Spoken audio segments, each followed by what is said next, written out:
अगर ऐसा question ICSE के अंदर आता है तो एक्सपेक्टेशन रख सकता हूं कि बहुत सारे बच्चों का स्कोर जो धड़ाम से नीचे गिरेगा। धड़ाम से नीचे गिरने का रीजन ही है कि पूरा प्रैक्टिकल होकर क्वेश्चन पूछ रहा है यहाँ पे, ठीक है ना। Question, hello and welcome students, मैं हूं इसके सर और impulse IT JEE NEET foundation में आप सभी का स्वागत है। स्टूडेंट्स, आज हम लोग आईसीएसई क्लास 10 के लिए दो इंपॉर्टेंट बात करने वाले हैं। पहला बात यह है कि यह हर एक बच्चा जानता है कि इस बार पेपर टफ आने का चांस है, ऐसा इन्फॉर्म किया जा चुका है बच्चों को। और दूसरा ये कि सैंपल पेपर का एनालिसिस करने के बाद, उसको देखने के बाद ये फील भी हो रहा है कि ग्रुप ए के अंदर कॉम्पिटेंसी बेस्ड क्वेश्चंस का जो है कंसंट्रेशन बढ़ाया जा सकता है। क्या है ये क्वेश्चंस?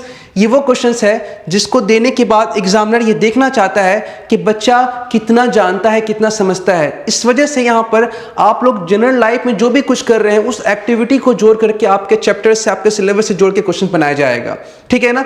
तो यहाँ पर अब ये प्रॉब्लम होता है कि ऐसा क्वेश्चन बच्चा जो है जिनको सिर्फ ये पता है कि वो लर्न करके जा रहा है, उसका साइंस के साथ वैसा कोई कनेक्शन नहीं रहा है कि उसने सब कुछ समझ के पढ़ा है, तो उनके साथ दिक्कत आने वाला है।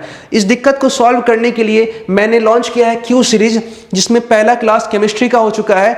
और आज इस क्यू सीरीज के हम लोग अंदर देखेंगे कि फिजिक्स के अंदर किस तरह क्वेश्चन ट्विस्ट किया जा सकता है, क्या बदलाव लाया जा सकता है। तो फिजिक्स के अंदर जो भी बदलाव आएगा और जो भी कॉम्पिटेंसी बेस्ड क्वेश्चंस होंगे वो क्या हो सकता है, और खास करके फोर्थ चैप्टर जो कि बहुत ही अच्छा और बहुत समझने वाला चैप्टर है। तो आइए बच्चा लोग टाइम को बर्बाद करते नहीं, एक एक करके इस सीरीज के अंदर हम लोग सारा चीज देखेंगे। और इस सीरीज को देखने के बाद आप ये फील करेंगे कि सच में ये जो सीरीज है आप लोगों को ग्रुप ए से एक सुरक्षा कवच देगा, जिससे आप बच पाएंगे, उसके वॉर से बच पाएंगे, उसके हार्ड प्रॉब्लम से बच पाएंगे और अच्छा स्कोर कर पाएंगे। तो बच्चा लोग अब बिल्कुल टेंशन नहीं है, टेंशन खत्म कीजिए, इस सीरीज को अच्छे से देखिए। मैंने इस सीरीज के अंदर बहुत तरह का कंबाइंड क्वेश्चंस को रखा है, एक एक क्वेश्चंस को एनालिसिस करके जो लग सकता है कि आईसीएसई के अंदर आ सकता है, यहां से कनेक्ट किया जा सकता है, उस तरह के सारे क्वेश्चंस को मैंने रखने की कोशिश किया है। टोटल होप है यहाँ पे शायद और 30 के आसपास क्वेश्चंस है, वो 30 के 30 क्वेश्चन सुपर हिट क्वेश्चंस है, ठीक है ना। आइए मैं जब क्वेश्चंस को सॉल्व करूंगा तो उसको साथ में हल्का सा उसके थ्योरेटिकल पोर्शंस को भी डिस्कस करूंगा, ताकि वो बच्चा भी अच्छे से समझ सके जिसको कुछ नहीं आता है, ठीक है ना। तो मेरे दिमाग में एक ये चीज चल रहा होगा कि मैं ऐसे बच्चों को पढ़ा रहा हूं जिनको कुछ नहीं आता है, और साथ में ये भी चल रहा होगा कि मैं ऐसे बच्चों को पढ़ा रहा हूं जिसको सब कुछ आता है फिर भी वो फंस सकता है। तो यहां इस सीरीज को देख करके वो यहां से निकल जाए। आइए देखिए बच्चा, ये एमसीक्यू ग्रुप ए के अंदर जो एमसीक्यू टाइप क्वेश्चंस होगा उसका पहला क्वेश्चन आप देखो बेटा, यहाँ पे क्वेश्चंस में डायग्राम आपको दिख रहा है, मैं डायग्राम को दिखा दे रहा हूं और क्वेश्चंस को रीड कर दे रहा हूं। The picture below shows a boy climbing a rope ladder hanging from the branch of the tree. Picture में आपको दिखा रहा है क्या कि एक बच्चा है जो ट्री के ब्रांच से एक रस्सी का जो लैडर होता है जो बना के आप लोग देखो इस तरह से दिखा होगा, बहुत बार देखे होंगे, वो ला के ऊपर चढ़ रहा है, ठीक है, वैसा चढ़ रहा है, ठीक है। आगे क्या प्रॉब्लम हो रहा है? The boy in the picture finds it difficult to climb the ladder as it turn about the axis where he is holding. Problem उसको ये आ रहा है कि जहां पे वो पकड़ कर रखा है ना, जब वो चढ़ने की कोशिश कर रहा है और ऐसे कर रहा है तो ये जो सीढ़ी ऐसे हिल जा रहा है, ऐसे मुड़ जा रहा है, इसको टर्निंग पॉइंट बना के उसके अराउंड रोटेट करने लग रहा है। ये प्रॉब्लम उसको हो रहा है। होता है ना, जब भी कहीं भी आप जाते हो तो ट्रेनिंग के लिए तो एक इंस्ट्रक्शन के लिए एक बंदा खड़ा होता है, उसको हम लोग क्या बोलते हैं? इंस्ट्रक्टर बोलते हैं। The instructor tells the boy to stretch the body with the hand stretched up and make the body parallel to the ladder and climb. तो वो बोला कि काम कर बेटा, तो इसको लैडर को अच्छे से पकड़ के स्ट्रेच अप कर और साथ में बॉडी को ना इसके साथ पैरेलल कर रहे, इससे क्या होगा, तू आसानी से चढ़ पाएगा, ऐसा उसको एडवाइस किया। आगे क्वेश्चन पूछ रहा है, force caused the ladder to turn. कौन सा फोर्स कॉज्ड कर रहा है टर्न करने में, कौन सा फोर्स रिस्पॉन्सिबल है इस लैडर को इस पॉइंट के अराउंड टर्न करने में, वो पूछ रहा है। दूसरा क्या पूछा, how does keeping the body parallel to the ladder make climbing easier. और किस तरह से अगर आप वो बॉडी अगर पैरेलल हो जा रहा है इस लैडर के साथ तो क्यों वो इजियर है, उसके लिए चढ़ने में आसानी क्यों, और रीजन बताना है। क्वेश्चन ओवरऑल आप समझ गए। अब मैं इस बात को थोड़ा प्रैक्टिकल वे में समझाऊंगा। देखो बेटा, आप एक बात समझो, ये एक पेन है, अगर मैं यहाँ पर एक एक्सिस ऑफ रोटेशन बनाऊंगा तो आप इधर से फोर्स लगाओगे तो ये एक्सिस के अराउंड रोटेट करेगा, इधर से लगाओगे तो भी रोटेट करेगा, इधर से लगाओगे तो भी रोटेट करेगा, इधर से लगाओगे तो भी रोटेट करेगा। सिंपल कंसेप्ट ये है, एक्सिस ऑफ रोटेशन से कुछ दूरी पे, चाहे वो कम दूरी हो या ज़्यादा दूरी हो, चाहे कम दूरी हो ज़्यादा दूरी हो, कम दूरी होगा टर्निंग इफेक्ट उतना अच्छा नहीं होगा, लेकिन जितना ज़्यादा दूर होगा टर्निंग इफेक्ट उतना ज़्यादा होगा। तो अगर एक्सिस ऑफ रोटेशन से आप कोई परपेंडिकुलर फोर्स लगाते हो और वो फोर्स एक्सिस से जितना ज़्यादा दूर होगा टर्निंग इफेक्ट उतना ही ज़्यादा होगा। इसी थ्योरी के ऊपर यहाँ पे ये सारा क्वेश्चन का आंसर हम लोग देने वाले हैं। ठीक है बेटा, बात समझो, जब ये बंदा इस तरह से चल रहा है और चलते हुए बॉडी को पीछे बेंड कर रहा है तो सीढ़ी यहाँ पर है और दूरी यहाँ चला जा रहा है, पेट से देखो ये सेपरेशन जितना ज़्यादा हो जा रहा है। ठीक है, अब मैं इसके अंदर आपको एक जनरल कंसेप्ट बताऊंगा, आगे उस कंसेप्ट को यूज करके आप सारा फॉर्मूला से मतलब कि सारा क्वेश्चन बना सकते हो। सॉरी, अब देखो बेटा यहाँ पे सपोज कर लो ये बॉडी है और इस बार बार जब ये ऐसे मुड़ जा रहा है तो सीढ़ी ये ऐसे हिलने लग रहा है, तो मुड़ने से क्यों मुड़ रहा है, तो ये इंपैक्ट क्या है समझो पहले बात को। पहले मैं इसके वेट को ही दिखा रहा हूँ, बाकी चीज को मैं बाद में दिखाऊंगा क्या क्या फोर्स लग रहा है। देखो बेटा यहाँ पर ये इसका बॉडी का पूरा नेट मास है, मान लेते सेंटर ऑफ मास है, और सेंटर ऑफ मास पे इस बच्चे का सारा वेट नीचे एक्ट कर रहा है, जिसको हम लोग mg बोल रहे हैं। ओके चलो ये हो गया, ठीक है सर, ओके समझ गया। उसके बाद यहाँ पर जो है ना ये जो शूज के ऊपर सारे ये नॉर्मल फोर्स ऊपर की तरफ लग रहा है, तो ये एक फोर्स इधर हो गया, ठीक है, यहाँ हो गया।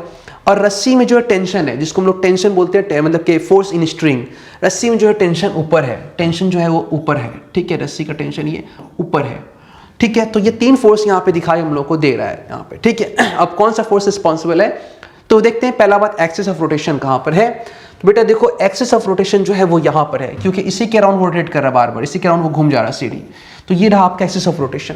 और एक्सिस ऑफ रोटेशन से हमको देखना है कि फोर्स कहाँ पर है। तो मेरा एक जनरल टेक्निक ये होता है, मैं बच्चों को समझाता हूँ क्लासरूम में कि जो भी फोर्स एक्ट कर रहा है बच्चा एक्सिस ऑफ रोटेशन से उस फोर्स तक जाता है। ये भी टेक्निक सही है, अपर क्लासेस में जो बच्चे करते भी हैं और मैं बच्चों को सिखाता भी हूँ टेक्निक, बाद में अपर क्लास में ये बहुत यूजफुल भी होता है। लेकिन मैं क्लास 9-10 के बच्चों को जो लोअर क्लासेस में है, आईसीएसई हो या सीबीएसई हो, जहाँ भी मैं इस तरह के कंसेप्ट को पढ़ाना जाता हूँ तो समझाता हूँ कि आपको क्या करना है ना, जिस पॉइंट पे फोर्स एक्ट कर रहा है उस पॉइंट पे आपको फोर्स को आगे और पीछे ले जाना है, तब तक ले जाना है जब तक एक्सिस के सामने सामने ना आ जाए। अगर आप इधर ले जाएंगे बेटा, आप इसको इधर ले जाएंगे, आप इसको इधर ले जाओगे, आप इधर ले जाओगे, तो इधर तो एक्सिस आने वाला नहीं, इधर मत लेके जाओ, पीछे लेके जाओ। तो पीछे आप लेके जाओगे देखो तो ये टाइम ऐसा आएगा जब एक्सिस के आमने सामने होगा, जैसे ही एक्सिस के आमने सामने आ जाए आप रुक जाओ।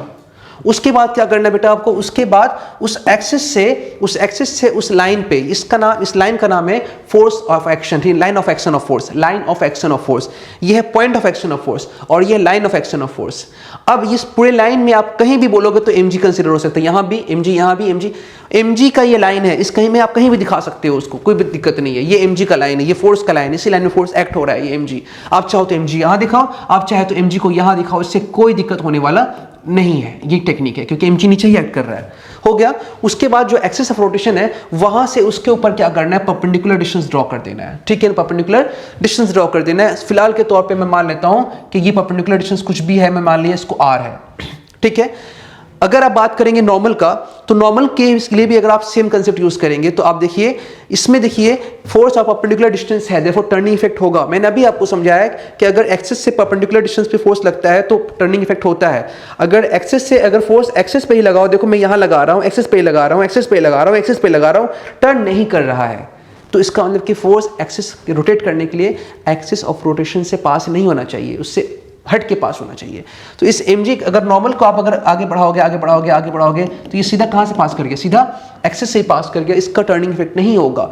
अब बात आता है टेंशन का बेटा, टेंशन भी यहाँ पर टर्निंग इफेक्ट लगा रहा है, लेकिन क्या है कि टेंशन जो है आपका वो इस तरह का टर्निंग लगा रहा है, इस तरह का टर्निंग, राइट और लेफ्ट, क्योंकि अगर सपोज ये जो लैडर है, ठीक है, लैडर है वाला, टेंशन इसको इधर घुमाना चाहता है, इसको इधर घुमाना चाहता है, ये टेंशन इधर, ये टेंशन इधर, दोनों टेंशन आपस में उसको बैलेंस कर दे रहा है। क्या कर दे रहा है, बैलेंस कर दे रहा है। तो इसका जो टेंशन का जो टर्निंग इफेक्ट है वो नहीं होगा। देखो सपोज करो सामने देखो, मैं ऐसे चढ़ रहा हूँ, तो ये रस्सी इधर और ये रस्सी इधर, तो ये खींच रहा है इसको, यहाँ बीच में एक्सिस है, ये इसको इधर खींच रहा है, ये इसको इधर खींच रहा है, तो ये तो बैलेंस हो जा रहा है। इसमें थोड़ी बॉडी, रस्सी ऐसे ऐसे नहीं घूम रहा है, अगर ऐसे से भी चाहे तो घूम सकता है, लेकिन ऐसे ऐसे घूम नहीं रहा है, ऐसे ऐसे घूम रहा है, ऐसे ऐसे, ठीक है, ऐसे ऐसे घूम रहा है। तो उसमें आपका काम जो होगा बेटा वो होगा सबसे बड़ा इस mg का रिस्पॉन्सिबल। mg क्या करेगा, इसको सपोज ये अगर ये लैडर का ये आप सपोज है ये mg, ऐसे अगर mg डालेगा तो ये घूमेगा ऐसे, तो लैडर ऐसे घूमेगा।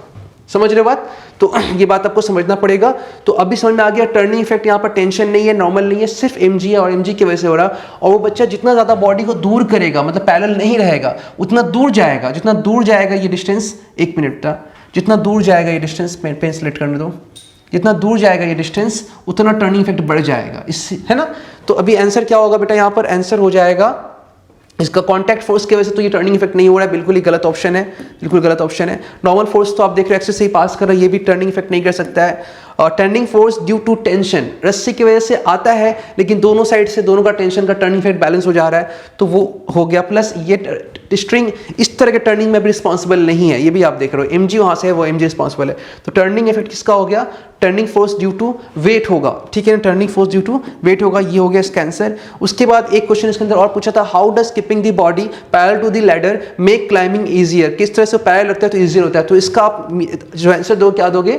Because turning effect depends on the force and perpendicular distance, इस body get parallel to the ladder then perpendicular distance will decrease and hence it is easier to move, ठीक है ना, उसके लिए आसानी होगा। Keeping the body parallel to the ladder make climbing easier and make the climbing easier, ये बोल सकते हो आप कि सिंपल परपेंडिकुलर डिस्टेंस घट जाएगा जब बॉडी पैरेलल होगा तो, ठीक है बेटा, आप समझ गए। चलते हैं अपने नेक्स्ट प्रॉब्लम की तरफ, चलते हैं अपने नेक्स्ट प्रॉब्लम की तरफ। क्वेश्चन नंबर 2 आप लोग देखो यहाँ पर, ये भी टर्निंग इफेक्ट का ही प्रॉब्लम है, और जो टेक्निक मैंने भी आप लोगों को समझाया उस टेक्निक को यूज करके आप बहुत अच्छे से इस क्वेश्चन को बहुत इजी मेथड बना सकते हो। क्वेश्चन नंबर 2 पढ़ते हैं, force is applied to a rod pivoted at point P. Question को पढ़ते अच्छे से। A force is applied to a rod pivoted at point P as shown in the image below, और effect of the force on the rod is. देखो पहला simple question यही है कि एक रॉड है और इसका पाइवोटेड पॉइंट मैं दिखा देता हूँ, इसमें दिखाया नहीं गया है, और यहाँ पर रॉड को बांधा गया है, मतलब ये एक्सिस ऑफ रोटेशन है, और यहाँ पे एक ऐसा फोर्स लग रहा है और इस डिस्टेंस को डी दिखाया गया है। तो पूछ रहा है क्या इसका इफेक्ट क्या होगा? तो बहुत ही सिंपल इसका आंसर होगा कि इफेक्ट होगा आपका टर्निंग इफेक्ट। क्या होगा? टर्निंग इफेक्ट होगा। दूसरा कलर यहाँ पर मैं चेक कर लूँ, टर्निंग इफेक्ट होगा, रोलिंग इफेक्ट होगा, बोथ ए एंड बी होगा, नन होगा। तो बेटा सिंपल सा बात, ये बांध दिया गया है तो सिर्फ घूम सकता है, घूमते घूमते आगे नहीं बढ़ सकता है। रोलिंग में क्या होता है, घूमता भी है आगे भी बढ़ता है, सिर्फ आगे बढ़ता है तो ट्रांसलेशनल, सिर्फ घूम रहा है तो रोटेशनल या टर्निंग, और अगर घूम भी रहा है आगे भी बढ़ रहा है, जैसे ग्राउंड पे ऑब्जेक्ट चक्का जो घूमता है ना, चक्का घूमता भी आगे बढ़ता है, तो उसको बोलते हैं रोलिंग। तो फिलहाल क्या आंसर हो जाएगा? इसका आंसर हो जाएगा टर्निंग इफेक्ट, ठीक है ना, बहुत इजी क्वेश्चन ये हो गया। पिछले वाले में जो हम लोग का आंसर था ये टर्निंग इफेक्ट था, यहाँ पे फोर्स एमजी की वजह से इसका ये आंसर था, ठीक है ना। नंबर 2 के बाद नंबर 3 क्वेश्चन इसी से जुड़ा हुआ क्वेश्चन है। Force is applied to a rod pivoted at point P as shown in the figure या image below, moment of force is, कितना मोमेंट ऑफ फोर्स लग रहा है? बेटा यहाँ पर ही बांधा गया है, तो मैंने अभी आप लोग क्या टेक्निक सिखाया, मोमेंट ऑफ फोर्स क्या होता है? मोमेंट ऑफ फोर्स, सपोज ये एक ऑब्जेक्ट है और मैंने इसको यहाँ फिक्स कर दिया, अब इस ऑब्जेक्ट के ऊपर अगर एक फोर्स ऐसे या ऐसे परपेंडिकुलरली लगे तो ये टर्निंग इफेक्ट आएगा, अदरवाइज नहीं आएगा। और आप जानते हो ये डिस्टेंस जितना ज़्यादा होगा टर्निंग इफेक्ट उतना ही ज़्यादा आएगा। तो किसी भी बॉडी के टर्न करने का या रोटेट करने का मेन कारण है एक फोर्स जो एक्सिस से परपेंडिकुलर दूरी पे आ रहा होता है, और जितना ज़्यादा दूर आ रहा होता है टर्निंग इफेक्ट उतना ज़्यादा होता है। और मैंने अभी आप लोग को एक टेक्निक और सिखाया कि सपोज ये पाइवोटेड पॉइंट है और ये फोर्स है, तो आप एक्सिस से यहाँ भी दिखा सकते हैं डिस्टेंस को, लेकिन मैंने आपको क्या टेक्निक सिखाया? मैंने टेक्निक बताया आप लोगों को, आप एक इमेजिनरी लाइन ड्रॉ कीजिए, कब तक? जब तक एक्सिस रोटेशन ना आ जाए। तो आप पीछे थोड़ा ड्रॉ कीजिए, पीछे एक्सिस रोटेशन नहीं है छोड़ दीजिए, आगे ड्रॉ कीजिए, आगे ड्रॉ कीजिए, आगे ड्रॉ कीजिए, करते करते करते करते करते यहाँ तक आए तो ये आपका एक्सिस रोटेशन आ गया। अब क्या करना है? उसके बाद आपको एक्सिस ऑफ रोटेशन से वहां तक एक परपेंडिकुलर लाइन जाए। देखो बहुत बच्चा ऐसे करेगा, बहुत बच्चा ऐसे करेगा, नहीं, क्यों कर रहे हो? हम लोग क्या जानते हैं, परपेंडिकुलर लाइन आना चाहिए। क्या आना चाहिए? Perpendicular line. तो यहां से आप ड्रॉ करेंगे, ठीक इसके ऊपर एक परपेंडिकुलर लाइन, देखो एंगल 90 डिग्री है, तो ये हो गया इस फोर्स का, ये पूरा लाइन ऑफ एक्शन एक तरह से फोर्स का ही लाइन है, वो फोर्स ही कहलाएगा, ठीक है। तो इस फोर्स पे परपेंडिकुलर डिस्टेंस क्या है? डी है। देयरफॉर टर्निंग इफेक्ट के अकॉर्डिंग टॉर्क का फॉर्मूला था, एनी फोर्स जो टॉर्क लगाता है क्या आता है? वो फोर्स होता है, और उस फोर्स के ऊपर एक्सिस से परपेंडिकुलर डिस्टेंस जो कि यहाँ पे डी है, और आंसर क्या आ जाएगा हम लोग का? Option number A, F D जो है इसका पहला आंसर है, ठीक है। ये हो गया इसका आंसर, ठीक है। नेक्स्ट क्वेश्चन देखते हैं बेटा, क्वेश्चन नंबर 4 वापस इससे जुड़ा हुआ क्वेश्चन है। ये सभी एप्लीकेशन बेस्ड क्वेश्चन है ताकि आप चीज़ों को समझ जाए, इसलिए ऐसे क्वेश्चन को मैंने सिलेक्ट करके एक ऑर्डर में डाला है ताकि आप चीज़ों को कनेक्ट कर सके, ठीक है ना। और बेटा अभी देखते हैं क्वेश्चंस में बोल रहा क्या, क्वेश्चंस को मैं पढ़ने की जरूरत नहीं, मुझे मालूम है क्या लिखा हुआ है। अब फोर्स को ऐसे की जगह ऐसे लगा दिया गया है, और ऐसे लगा करके पूछ रहा है क्या कि उससे फाइंड करो, क्या फाइंड करो, टॉर्क क्या होगा।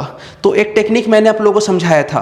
अभी क्या समझाया कि मैंने कि जब भी फोर्स देना तो आप उसको आगे या पीछे प्रोसीड करो, तब तक करो जब तक एक्सेस ना आ जाए। इस बार अगर आप आगे प्रोसीड करोगे तो एक्सेस तो कभी मिलेगा नहीं, तो चलो पीछे ही प्रोसीड करते क्योंकि एक्सेस यहाँ पर है। अब अगर आप इसको पीछे प्रोसीड करोगे तो डायरेक्ट जाके एक्सेस से ही मिल जाएगा। जब डायरेक्ट कोई फोर्स एक्सेस पे ही गिरेगा तो वहां से परपेंडिकुलर डिस्टेंस कैसे मिलेगा? डिस्टेंस तो तब होगा ना जब वहां से कुछ दूर पे हो। जैसे पिछले क्वेश्चन में बेटा क्या हुआ, यहाँ पर ये फोर्स को आप आगे बढ़ाया तो एक्सेस से नहीं मिला, तभी ना परपेंडिकुलर डिस्टेंस आया। लेकिन बेटा इस केस में क्या हो रहा है, फोर्स डायरेक्ट एक्सेस पे ही जा रहा है, देयरफॉर इस केस में आर परपेंडिकुलर जो है वो आएगा ही नहीं। और जब आर परपेंडिकुलर बेटा नहीं आएगा और आप टॉर्क निकालने जाओगे उस फोर्स की वजह से, तो फोर्स तो आप लिख दोगे बेटा, लेकिन परपेंडिकुलर डिस्टेंस में आप क्या लिखोगे? कुछ भी नहीं आएगा, वो एक्सेस से ही पास करके। There is no perpendicular distance from axis of rotation, therefore ये टॉर्क क्या हो गया? टॉर्क हो गया जीरो। और ऑप्शन हो जाएगा मे बी ऑब्टेन। नहीं, मे बी क्या, ऑब्टेन हो ही नहीं सकता है। No, may not be obtain. May not be रखियो, नो अगर कंफर्म लिखता नो तो भी आंसर राइट होता। मे नॉट बी ऑब्टेन, ऐसा हो सकता है कि ऑब्टेन ना हो, नहीं, गलत ऑप्शन है। No must not be obtain, या नो भी अगर ऑप्शन दिया हुआ है ऑब्टेन नहीं होगा 100% नो। मस्ट दे या ना दे, मस्ट दिया तो और अच्छा बात है, तो ऑब्टेन नहीं हो सकता है किसी भी हालत में, इस केस में तो नहीं हो सकता है। डेटा इज नॉट सफिशिएंट बोलना गलत होगा, डेटा तो दिया हुआ है काफी, तो ऑप्शन नंबर डी जो है इसका रॉन्ग ऑप्शन है। 4 हो गया। क्वेश्चन नंबर 5 में आते बेटा, बहुत आसान और बहुत अच्छा क्वेश्चन। ऑलमोस्ट मैंने ये हर बुक में ही इस क्वेश्चन को देखा, तो मुझे लगा ये क्वेश्चन दे देना चाहिए क्योंकि सभी बुक में दिख रहा है, तो छोटा सा एप्लीकेशन वाला क्वेश्चन है, बहुत टफ नहीं है। क्वेश्चन को पढ़ता हूं मैं। The adjacent diagram shows a wheel of diameter 40 centimetre. बेटा डायमीटर 40 सेंटीमीटर देने का मतलब ये हो गया कि कहीं ना कहीं इसका जो रेडियस होगा बेटा, वो रेडियस कितना होगा? 20 सेंटीमीटर हो जाएगा। ठीक है, ये हम लोग लिख लेते हैं डेटा को। Fixed on a wall capable of rotating around its centre O. और इस व्हील को ना किसी वॉल के साथ कील लगा के उसको फिक्स कर दिया है। आप सपोज सकते हो उसको यहाँ पे एक्सेस दे दिया, चाहे कील लगा के कर दे या लकड़ी लगा खड़ा कर दे, इससे मतलब नहीं है। ओके, लेकिन ओ पे एक सेंटर है, आपको ये पता होना चाहिए। ठीक है, ये हो गया। If the wheel rotates in an anti clockwise direction then, इस डायग्राम में बोला कि अगर व्हील एंटी क्लॉकवाइज घूम रहा है तो इसका क्या मतलब हो सकता है? जो एक्स जो यहाँ पे अननोन वैल्यू दिखा रहा है, इसको तो यहाँ पे 100 GF का फोर्स लगा दिया, यहाँ पर एक और ब्लॉक लटकाया है जिसके वेट को नहीं दिया गया, तो बोला वो एक्स क्या हो सकता है? बेटा देखो बहुत सिंपल, कुछ चीज़ कैलकुलेशन पे नहीं, एमसीक्यू क्वेश्चन है। ट्रिकी वे में आप अगर एक लॉजिकल बंदा होंगे, आप अगर एक लॉजिकल बंदा होंगे तो आपको मैं ऐसे समझा रहा हूँ, आप क्या सोचेंगे? सपोज आपने ब्लॉक को यहाँ नहीं लटकाया, आपने ऐसा ही ब्लॉक यहाँ लटका दिया। समझो बात को, मेरा बताने का जो तरीका है वो तरीका आप समझोगे ना तो क्वेश्चंस को आप कभी रट्टा नहीं मारोगे। यहाँ पर ये जो पोर्शन है मैंने आपने यहीं पे लटका दिया, और इसको ये भी 100 ग्राम था तो इसको भी आपने 100 ग्राम कर दिया, 100 ग्राम कर दिया। चूंकि ग्रेविटी को यहाँ पर स्मॉल एफ से एक्सप्रेस किया जा रहा है, याद रखना ये जी ग्रेविटी नहीं है, ये जी है यूनिट ग्राम, मतलब मास सेल्सियस में दिया है बेटा। और ये जो वेट क्या होता है, मा एम जी, जी को एक्चुअली ग्रेविटी जो होता है जी उसको एफ से एक्सप्रेस कर रहा है यहाँ पर, तो जी को यहाँ पर एफ से एक्सप्रेस कर रहा है। चूंकि सीजीएस ले रहे बेटा, तो सीजीएस में ग्रेविटी का वैल्यू होता है 980 सेंटीमीटर पर सेकेंड स्क्वायर। ठीक है, लेकिन अगर यही एसआई होता तो लिखते 9.8 मीटर पर सेकेंड स्क्वायर। तो यहाँ पे ग्रेविटी को एक्सप्रेस कर रहा है स्मॉल एफ से, एम जी। ओके बेटा, समझ गया, ये वेट इधर है। तो अगर एग्जैक्टली ऐसा ही वेट यहाँ पे लटकाते तो जितना टॉर्क यहाँ, क्योंकि एक्सिस ऑफ रोटेशन से परपेंडिकुलर डिस्टेंस, अब परपेंडिकुलर डिस्टेंस, तो दोनों का टॉर्क, ये जी एफ कर दो, दोनों का टॉर्क, इसका टॉर्क होता है क्लॉकवाइज, इसका टॉर्क होता है एंटी क्लॉकवाइज, दोनों का टॉर्क बैलेंस हो जाता, ये ना दायां घूमता ना बायां घूमता, बैलेंस रहता।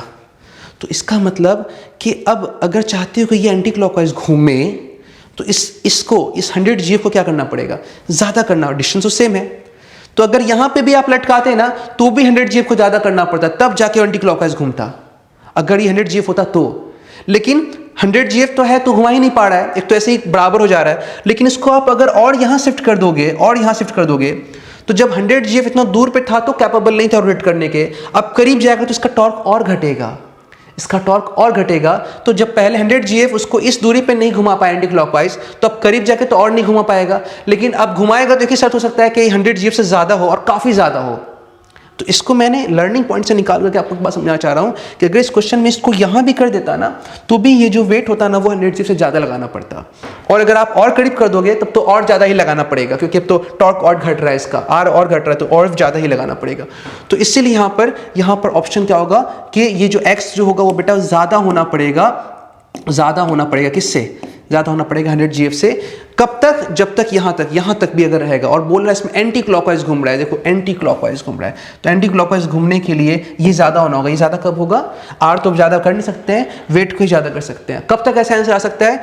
इस पॉइंट में आप कहीं पे भी हैं, यहाँ पे भी आप रहते हैं ना, तो भी अब ज़्यादा करना पड़ते हैं, ठीक है ना। तो ये ऑप्शन हो गया कैंडिडेट जेब से मस्ट भी, मतलब कि लगाना ही होगा ज़्यादा।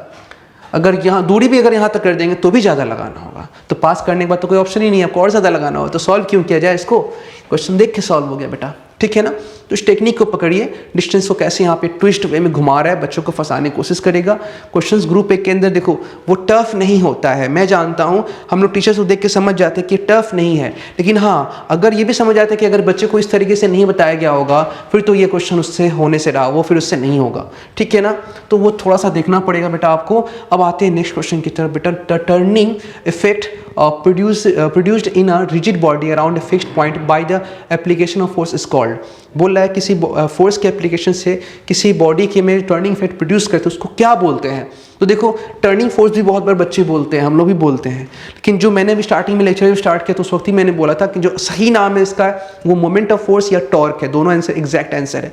अगर मोमेंट ऑफ फोर्स टॉर्क अगर नहीं है तो फिर टर्निंग इफेक्ट को आप राइट ऑप्शन मार सकते हो, अदरवाइज वो प्रेजेंट है, वो जिंदाबाद है अगर, तो मोमेंट ऑफ फोर्स मतलब टॉर्क जो है इसका क्या है वो right answer. Moment of couple क्या हो सकता है? देखो किसी भी के साथ ही मोमेंट ऑफ फोर्स लगा दिया तो जैसे फोर्स के साथ अगर मोमेंट लगा दिया मोमेंट ऑफ, तो उसमें परपेंडिकुलर डिस्टेंस, जैसे मोमेंट ऑफ मोमेंटम बोल दिया, मोमेंट ऑफ मोमेंटम तो momentum perpendicular distance, moment of torque बोल दिया तो टॉर्क में परपेंडिकुलर डिस्टेंस। ये कुछ पढ़े हम लोग? ऐसा कुछ होता है टॉर्क में परपेंडिकुलर डिस्टेंस? नहीं पढ़े अभी तक, है ना। तो हम लोग के सिलेबस में क्या है? Force into perpendicular distance, moment of force, ये हो गया। तो अब बच्चा भी बहुत सोचता होगा सर मोमेंट ऑफ कपल क्या हो सकता है? तो कपल मतलब कि टॉर्क हो गया, उसके ऊपर परपेंडिकुलर डिस्टेंस, तो ये हो गया। आते हैं क्वेश्चन नंबर 7 की तरफ। The point of action of force on a rigid body is, किसी रिजिड बॉडी पे जो पॉइंट ऑफ एक्शन है वो क्या है? The point of action of force on a rigid body is है, क्या है? मैंने बताया था वो पॉइंट है जिस जगह पे फोर्स अप्लाई होता है और उसको आप लाइन ऑफ एक्शन में कहीं तक भी दिखा सकते हो, उससे कोई फर्क पड़ने वाला नहीं है, अभी मैंने बताया, ठीक है। तो fixed point on rigid body, ठीक है, पॉइंट तो फिक्स है, सही है, लेकिन जहां तक वो एक्सेस है लाइन का वहां तक आप उस फोर्स को ले जा सकते हो। तो एक तरह से सोचा जाए तो ऑप्शन वो फिक्स नहीं है ना। जैसे बेटा हम लोग जो पहला क्वेश्चन किए, बेटा आप समझो इस बात को, जैसे ये क्वेश्चन ही देख लो, यहाँ वाला ये क्वेश्चन, ये हालांकि फोर्स यहाँ लग रहा है लेकिन तुम चाहो तो टॉर्क निकालने के लिए फोर्स को बेटा यहाँ भी दिखा सकते हो कि जहाँ लाइन ऑफ एक्शन है वहाँ तक फोर्स का एप्लीकेशन, इस पॉइंट को तुम यहाँ भी दिखा सकते हो, उसमें कोई गलत नहीं है। Force into perpendicular distance, force into perpendicular distance, है ना। तो ये बॉडी के बाहर निकल गया ना, तो एक फिक्स्ड पॉइंट तो नहीं है, आप लाइन ऑफ एक्शन कहीं भी ले सकते हो। यही बात कुछ बच्चे नहीं समझते हैं, सिर्फ रट्टा मारे force into perpendicular distance, point of application ये है, सही है, गलत नहीं है, लेकिन इस पूरे पॉइंट तक आप इस फोर्स को एक्सप्रेस कर सकते हो, तो ये फिक्स तो नहीं हुआ ना, आप वहाँ तक मूव करा सकते हो। इस वजह से बेटा जो ऑप्शन नंबर जो है कहाँ चला गया यार, ये स्लाइड चेंज करो, 1 मिनट रिमोट से कर लेता हूँ। हाँ ये क्वेश्चन, ठीक है। तो fixed point on rigid body, know the fixed point but can be transferred anywhere along the line of action of force. मैंने बताया था ना स्टार्टिंग में, इस चीज को मैंने सिखाया था। देखो ये तो बहुत अच्छा क्वेश्चन है, वेरी इंपॉर्टेंट क्वेश्चन है। बहुत सा बच्चा इसमें क्या कर लेगा, गलती कर लेगा और आईसीएसई के अंदर में अपना जो 2 नंबर है वो गवा देगा, ठीक है ना। तो इस क्वेश्चंस को अच्छे से प्रैक्टिस करो। आपको मैं इस बात का पूरा आश्वासन देता हूं कि इस सीरीज को करने के बाद आपका इस चैप्टर के ऊपर जो क्वेश्चंस का जो कॉन्फिडेंट लेवल है ना वो कुछ और ही होगा, ठीक है। चलो नेक्स्ट क्वेश्चन करते हैं हम लोग, देखते हैं अगला क्वेश्चन क्या है। नेक्स्ट प्रॉब्लम देखते हैं, आते हैं इसकी तरफ। अच्छा वो उधर चला गया शिफ्ट होकर के ना, इसकी वजह से मुझे यहाँ मिल नहीं रहा है। आ जाओ देखते हैं कंडीशन फॉर इक्विलिब्रियम। इक्विलिब्रियम में कंडीशन क्या होता है? तो बेटा आप लोग तो क्लास 10 में आते ही इस बात को पढ़े थे, क्या पढ़े थे कि कंडीशन फॉर इक्विलिब्रियम क्या होता है। तो कंडीशन फॉर इक्विलिब्रियम पहला कंडीशन ये था, कंडीशन कि अगर लीनियर इक्विलिब्रियम है, इक्विलिब्रियम का मतलब होता है F0, F0 बस, और कुछ नहीं मतलब होता है। इक्विलिब्रियम का मतलब क्या होता है? F0 और टॉर्क भी 0। अगर F0 है तो लीनियर इक्विलिब्रियम, टॉर्क 0 है तो रोटेशनल इक्विलिब्रियम, मतलब कि जैसा है वैसे रहेगा, घूमेगा नहीं, घूम रहा है तो घूमते रहेगा, नहीं रुका हुआ है तो रुका ही रहेगा, इसको बोलते इक्विलिब्रियम, जैसा है वैसा ही रहेगा। There is no force. अगर रेस्ट में है तो रेस्ट में रहेगा, और अगर मूव कर रहा है लीनियर तो लीनियर, और रोटेशनल तो रोटेशनल। इसको बोलते हैं इक्विलिब्रियम। तो फोर्स और टॉर्क एब्सेंट होगा, ठीक है ना। तो ये समझ गए। तो पहला फोर्स इज जीरो, ये राइट ऑप्शन है। एक्सेलरेशन इज जीरो, ये भी राइट ऑप्शन है। बोथ ए एंड बी, तो भाई फोर्स जब जीरो होगा तो एक्सेलरेशन भी क्या हो जाएगा बॉडी का, जीरो। तो both option A and B जो क्या हो गया यहाँ पे राइट ऑप्शन हो गया। तो इसका मतलब ये हो गया कि अगर साथ में टॉर्क जीरो का ऑप्शन भी होता सी में और डी में बोल देता ऑल, तो वो ऑप्शन भी राइट जाता। तो यहाँ पर अब लिख लो, टॉर्क भी जीरो होगा, एक्सेलरेशन भी जीरो होगा। और एक बात मैं एक्स्ट्रा बता दे रहा हूँ आप लोग को, शायद आप लोग को ये डाइजेस्ट ना हो, लेकिन मैं बता दे रहा हूँ, थोड़ा समझ लो इसको। फोर्स जीरो, एक्सेलरेशन जीरो, और यहाँ पे मैंने लिखा एंगुलर एक्सेलरेशन जीरो। देखो ये क्या होता है, जब किसी बॉडी पे फोर्स लगाते हैं तो उसका सेंटर आगे एक्सेलरेट करता है, वेलोसिटी को बढ़ाता है लीनियर वे में। तो जब फोर्स नहीं होगा तो एक्सेलरेट भी नहीं करेगा। अब टॉर्क जीरो है, टॉर्क जब लगता है तो बॉडी घूमता है, बॉडी एक्सेलरेट करता है, घूमता है, लेकिन घूमने से एंगुलर वेलोसिटी आता है। और टॉर्क जब लगता है तो एंगुलर वेलोसिटी बढ़ता है, और एंगुलर वेलोसिटी का बढ़ना is called angular acceleration.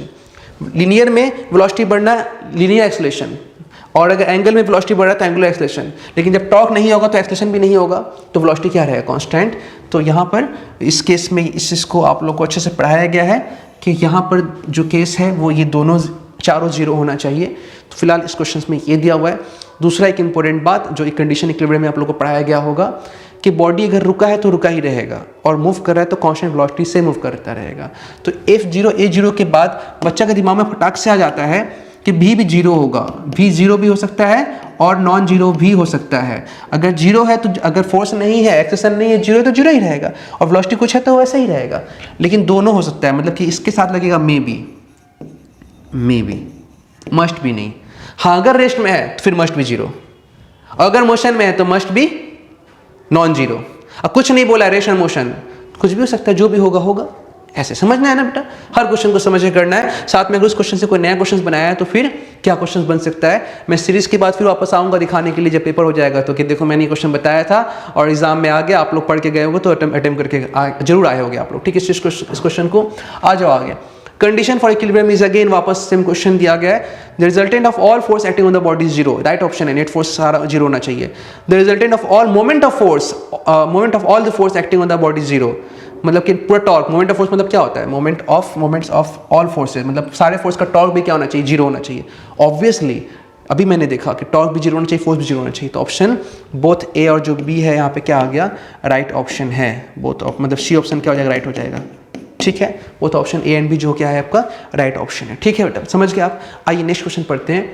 Question number 10, a body is acted upon by two unequal force in opposite direction but not in the same line, the effect is that.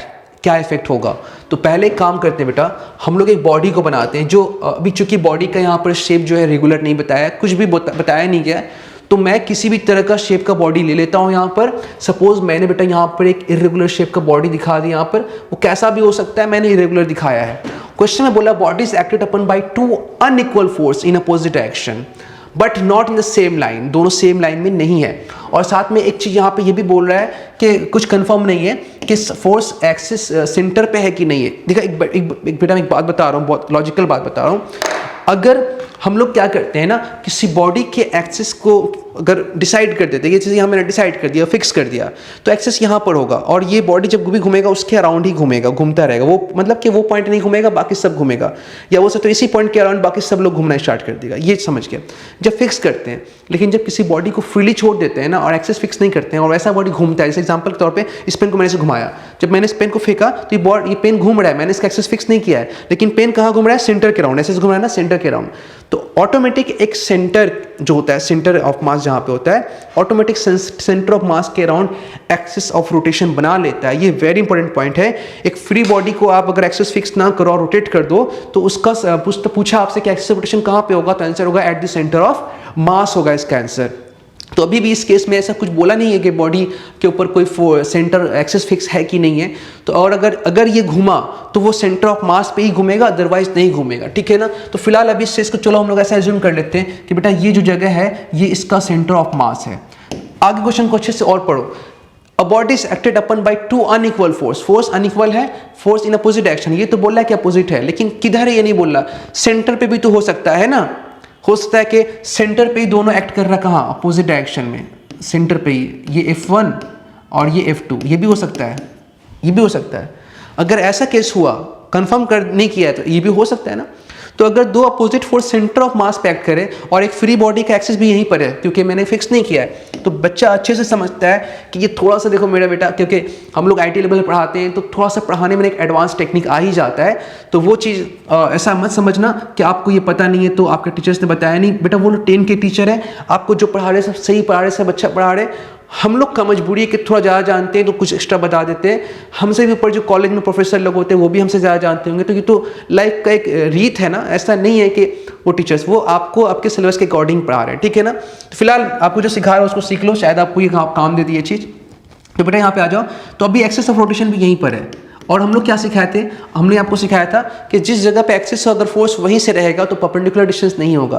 तो ऐसे case में इसका torque क्या हो जाएगा, zero होगा, turning effect नहीं होगा, मोमेंट ऑफ फोर्स जीरो हो जाएगा। तो ये रोटेट नहीं करेगा। तो बेटा इस केस में टॉर्क क्या हो जाएगा, जीरो हो जाएगा। हाँ, लेकिन नेट टॉर्क जीरो हो जाएगा, ऐसे लिखो, नेट टॉर्क क्या हो जाएगा, जीरो हो जाएगा। तो रोटेशनल इक्विलिब्रियम मतलब कि net torque zero, rotational changes नहीं होगा। तो रोटेशनल इक्विलिब्रियम, इसको आप क्या बोल सकते हो, rotational equilibrium, rotational equilibrium. Okay बेटा, ठीक है। लेकिन क्वेश्चन में एक बात बहुत अच्छे से मेंशन है कि फोर्स इक्वल नहीं है। अगर मान लो कि F1 ज़्यादा है, F2 कम है, कुछ नहीं बोला तो आप F1 को बड़ा मानोगे, ये रूल होता है। दाएं और बायां में दायां को बड़ा मानते हैं, बायां को छोटा मानते हैं। अप और डाउन में अप को बड़ा मानते हैं, डाउन को छोटा मानते हैं। और जैसे कि पहला और दूसरा, A और B में A को बड़ा मानेंगे, B को छोटा मानेंगे। जैसे एक फोर्स A है, दूसरा फोर्स B है, तो कुछ नहीं बोला तो आप A को बड़ा मान के सॉल्व कर सकते हो, ठीक है ना। तो फिलहाल अभी कोई भी बड़ा है, सपोज मैं F1 बड़ा मान लेता हूँ, नेट फोर्स राइट साइड हो जाएगी, छोटा है बेचारा। तो यहाँ पर F नेट जीरो नहीं होगा, F नेट बेटा जीरो नहीं होगा। जब F नेट जीरो नहीं होगा तो बॉडी मूव करेगा, सेंटर घसक जाएगा यहाँ से, क्योंकि सेंटर फिक्स भी तो नहीं है ना, वो तो फ्री किया हुआ है, सेंटर घसक जाएगा, रोटेट तो होगा नहीं। तो यहाँ पे क्या हो जाएगा, ये जो है ये जीरो नहीं होगा, नॉन जीरो होगा, मतलब कि ये ट्रांसलेशनल इक्विलिब्रियम नहीं होगा। There is no translational equilibrium, no translational equilibrium, no translational equilibrium. इसके बॉडी में क्या सेंटर आएगा, एक्सेलरेशन आएगा, और वो भी नॉन जीरो होगा। बॉडी ओनली लीनियर मोशन करेगा, ओनली क्या करेगा, लीनियर मोशन बोल सकते हो आप, ट्रांसलेशन मोशन बोल सकते हो, दोनों बोल सकते हो। मैंने लीनियर लिख दिया, ट्रांसलेशन लिखने में थोड़ा बड़ा लगता है इसलिए मैंने छोटा लिख दिया, लीनियर मोशन। लेकिन मेंशन नहीं है यहाँ पे, इस चीज़ को मेंशन नहीं किया गया है। अच्छा, अब दूसरा जो डायग्राम मैं इसी जगह दिखा दे रहा हूँ, दूसरे डायग्राम में, मतलब कि मैं डायग्राम को वहाँ दिखा दे रहा हूँ। इस तरह सपोज देख लो यहाँ पर, ये वापस मैंने इस डायग्राम को ड्रॉ किया, वापस वही डायग्राम है। और ये अभी दो फोर्स, एक्सिस ऑफ रोटेशन यहाँ पर मैंने दिखा दिया, ये सेंटर ऑफ मास है। तो अगर एक्सिस रोटेशन होगा तो यहीं पे होगा, क्योंकि फिक्स नहीं किया गया, अगर होगा तो यहीं पे होगा, एक्सिस यहाँ पर है। ओके, और मान लो कि फोर्स को अपोजिट डायरेक्शन में लगाया जा रहा है और फोर्स सेम नहीं है, चलो ये फोर्स यहाँ लगा दिए, वो भी एक्सिस से हट के और ये भी एक्सिस से हट के लगा दिए, दोनों फोर्स अनइक्वल है, अपोजिट डायरेक्शन में है। तो अपोजिट डायरेक्शन में देखो, a body is acted upon by two unequal force, वापस अनइक्वल फोर्स ही रख रहे हैं। तो ये अगर ज़्यादा है, ये कम है, तो बॉडी कहाँ जाएगा, right side. Body right side जाएगा तो लीनियर मोशन होगा। लेकिन साथ में आपको मैंने क्या सिखाया कि टॉर्क निकालो। टॉर्क के लिए आपको क्या करना पड़ता है, इमेजिन लाइन से तब तक लाइन ड्रॉ करो जब तक एक्सिस तक ना पहुंच जाओ, ड्रॉ करो जब तक एक्सिस ना पहुंच जाओ। सपोज यहाँ पे आपने पहुंचा दिया, ये सपोज, ओफ ये स्लाइड चेंज हो गया,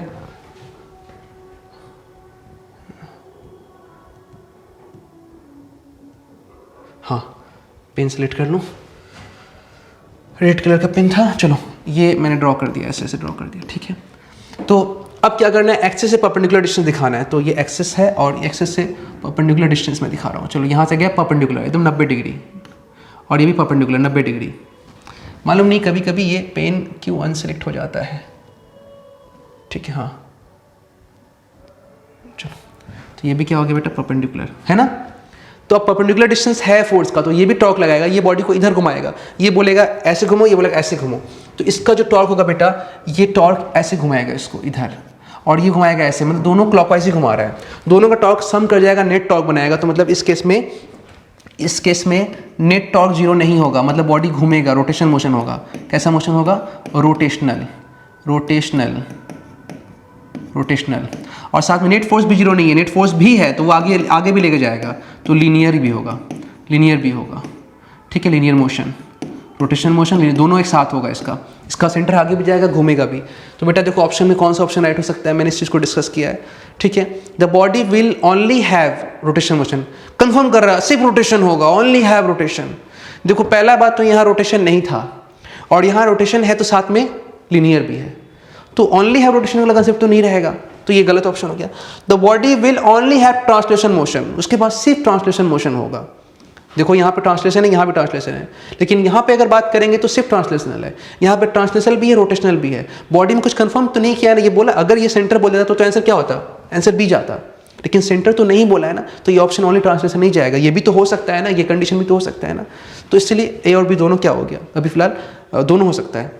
तो अच्छा ऑप्शन क्या आ जाएगा, both A and B, both A and B, है ना, दोनों ही हो सकता है, ठीक है ना। तो यहाँ पर ये क्वेश्चन कहीं ना कहीं बच्चों को अगर कुछ नहीं दिया रहेगा तो बच्चा इसको नहीं सोच के इसे सॉल्व करेगा, ये तो बहुत से टीचर बताते भी नहीं है, हम लोग बता दिए, बट टीचर्स इसी को बोलते हैं, कुछ नहीं बोले तो इस केस को लेकर सॉल्व करना है, लीनियर भी है और रोटेशनल भी होगा, इसका दोनों हो गए एक साथ, ठीक है बेटा। अच्छा क्वेश्चन था, काफ़ी बहुत अच्छा क्वेश्चन है, मुझे अच्छा लगा बहुत ये क्वेश्चन। आईसीएसई के हिसाब से ये वेरी इंपॉर्टेंट क्वेश्चन के अंदर जाएगा, वेरी इंपॉर्टेंट में जाएगा ये क्वेश्चन। ये सब क्वेश्चन जो है कंसेप्ट क्लियर करता है। इस तरह क्वेश्चंस को अगर आप प्रैक्टिस करके जाओगे ना, तो ये गारंटी है कि आपको ग्रुप ए के अंदर फंसने का कोई चांस नहीं है, किसी भी तरह कोई चांस नहीं है। प्रैक्टिस करना है आपको बस खाली अच्छे से चीज़ों को। क्वेश्चन 11 देखो यहाँ पर, क्वेश्चन 11 में क्या गिवन है, a couple of 15 Newton of force acts on a rigid body such that arm of couple is 25 centimetre, calculate the moment of couple SI system में।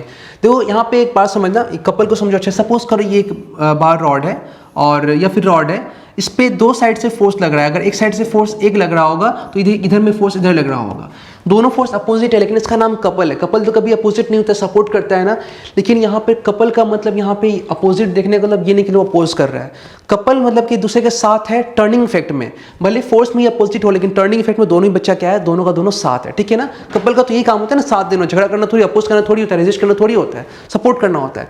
तो बेटा मान लेते हैं कि यहाँ पर फ्री बॉडी है, तो इसका सेंटर कहाँ पर होगा, बीच में होगा, तो ये जो है फोर्स इसको इधर टर्न करना चाहेगा, ठीक है, और ये इसको इधर टर्न करना चाहेगा, दोनों का सेंस ऑफ रोटेशन क्या होगा, क्लॉकवाइज, दोनों एक दूसरे को सपोर्ट कर रहा है, दोनों बोलेगा हम लोग दोनों मिल के घुमा रहे हैं, उनको बहुत मजा आएगा कि दोनों मिल के टर्निंग इफेक्ट को बढ़ा देगा, तो इसीलिए ये लोग कपल है, सपोर्ट कर रहा है। अब कपल में क्या होता है कि दो में हम लोग जब टॉर्क निकालते हैं तो इसका टॉर्क प्लस इसका टॉर्क दोनों मिला के जो नेट टॉर्क आएगा उसका फॉर्मूला होता है net torque due to couple is equal to one of the force. क्योंकि कपल है, दोनों में से कोई भी फोर्स ले लो, तो सपोज इसमें से मैंने एफ ले लिया, ये ले लिया, ठीक है, और उन दोनों के बीच का डिस्टेंस इसको कपल लेंथ बोलते हैं, ठीक है। तो यहाँ पे दिया हुआ तुमको, यहाँ पे such that arm of couple ये हो गया, यहाँ से यहाँ तक सपोज मैं इसको एल मान लेता हूँ, तो ये रूल है, या दोनों में से एक फोर्स लेकर के उनके बीच का एल डाल दो, तो ये क्या हो गया बेटा, एल हो गया। ऐसे भी करो तो आप आंसर एफ एल निकाल सकते हो। एक तरीका और है, एक तरीका दूसरा क्या है, इस वाले का टॉर्क कितना आएगा, एफ इंटू एक्सिस से perpendicular distance L by two, F L by two. अच्छा ये जो है इसका क्या होगा, एफ एल बाई टू, ये भी दोनों साथ में, दोनों का टॉर्क ऐड हो जाएगा, F L by two, F L by two, दोनों का टॉर्क एक दूसरे के साथ है, दोनों ऐड हो गया, F L by two, F L by two, simply F L. तो इसी को शॉर्ट में हम लोग बोलते हैं कि दोनों में से कोई एक फोर्स ले लो और उन दोनों फोर्स के बीच का परपेंडिकुलर डिस्टेंस ले लो। फोर्स आपको क्या गिवन है 15, और ये न्यूटन में है, और लेंथ दिया 85 सेंटीमीटर, तो इसको आप डिवाइड कर लोगे 100 से तो ये आ जाएगा मीटर में, तो ये न्यूटन और ये न्यूटन मीटर हो जाएगा। ये सब काटोगे आप, सॉल्व करोगे तो ये आंसर आ जाएगा 12.5 आएगा, 12.75 न्यूटन मीटर इसका आंसर होगा। बच्चा समझ गया आप अच्छे से। तो ऑप्शन नंबर जो होगा आपका ये वाला बहुत आसान ऑप्शन होगा, ठीक है। ये क्वेश्चन बहुत टफ नहीं है, इजी है। नेक्स्ट क्वेश्चन की तरफ चलते हैं अपने। क्वेश्चन नंबर 12 को हम अच्छे से पढ़ते हैं। क्वेश्चन 12 में क्या गिवन है, क्वेश्चन नंबर 12 में गिवन है diagram along this side shows a force F 5 Newton acting at point A, produces a moment of force of 6 Newton। बहुत इजी क्वेश्चन है, ये तो कोई भी बच्चा कर लेगा, फिर भी मैं लिखता हूँ। क्या बोला कि इस डायग्राम में आप देख रहे हो कि फोर्स F इतना लग रहा है, फोर्स कितना लग रहा है 5 न्यूटन, फोर्स कितना लग रहा है 5 न्यूटन, 5 न्यूटन क्या लग रहा है, फोर्स लग रहा है एक्टिंग एट पॉइंट A पे, A यहाँ पर लग रहा है, ठीक है। अच्छा ये हो गया, उसके वजह से एक मोमेंट ऑफ फोर्स मतलब टॉर्क लग रहा है 6 newton metre about point O। What is the diameter of the wheel, बच्चा वाला क्वेश्चन है। बच्चा बोल रहा है क्या, यहाँ पे ये इसका डायमीटर पूछ रहा है, ये रेडियस में मान लेते हो देखिए R है, और ये फोर्स का वैल्यू क्या है 5 न्यूटन है। तो टर्निंग इफेक्ट जो होगा यहाँ पर इस तरह से होगा एंटी क्लॉकवाइज, और टर्निंग इफेक्ट का वैल्यू क्या होगा बच्चा, टर्निंग इफेक्ट का जो होगा मतलब टॉर्क जो होगा, टॉर्क इस पॉइंट के होगा फोर्स इंटू परपेंडिकुलर डिस्टेंस, जो कि यहाँ पर कैपिटल R हो जाएगा, ओके। देयरफॉर यहाँ से अगर टॉर्क दिया हुआ आपको 6 न्यूटन मीटर एसआई में है और फोर्स गिवन है 5, तो यहाँ पे आर का वैल्यू क्या आ जाएगा बच्चा, आर आ जाएगा आपका 6/5।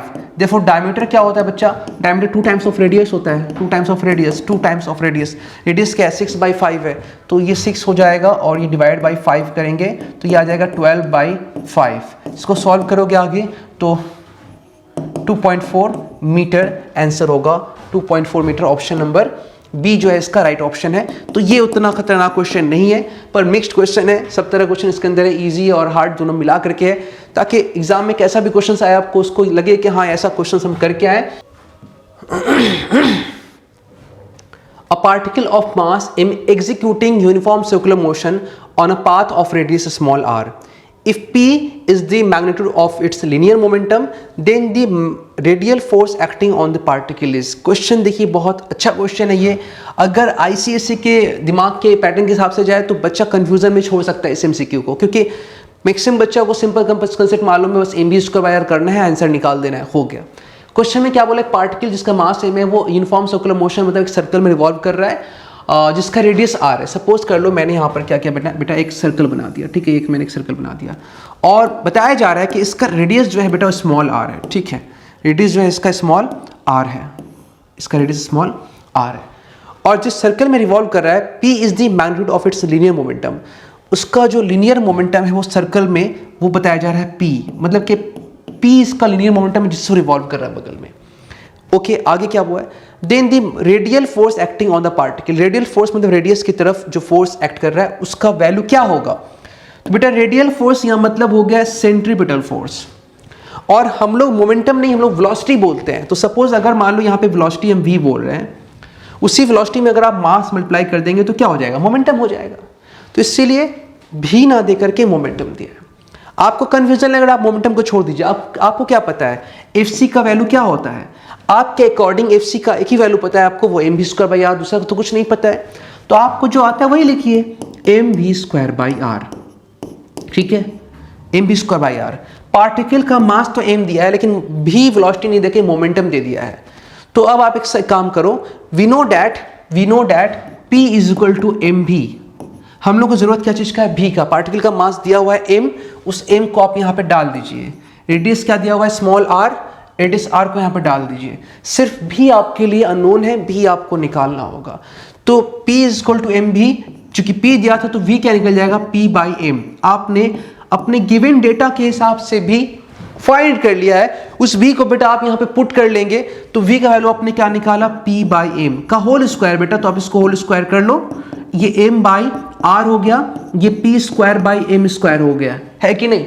अब यहाँ पर इस m को इस m से काट लेंगे, तो ये बच्चा जो इक्वेशन आएगा आपका f is equal to p²/mr, p² radial force या सेंट्रीपिटल फोर्स का वैल्यू हो गया p²/mr।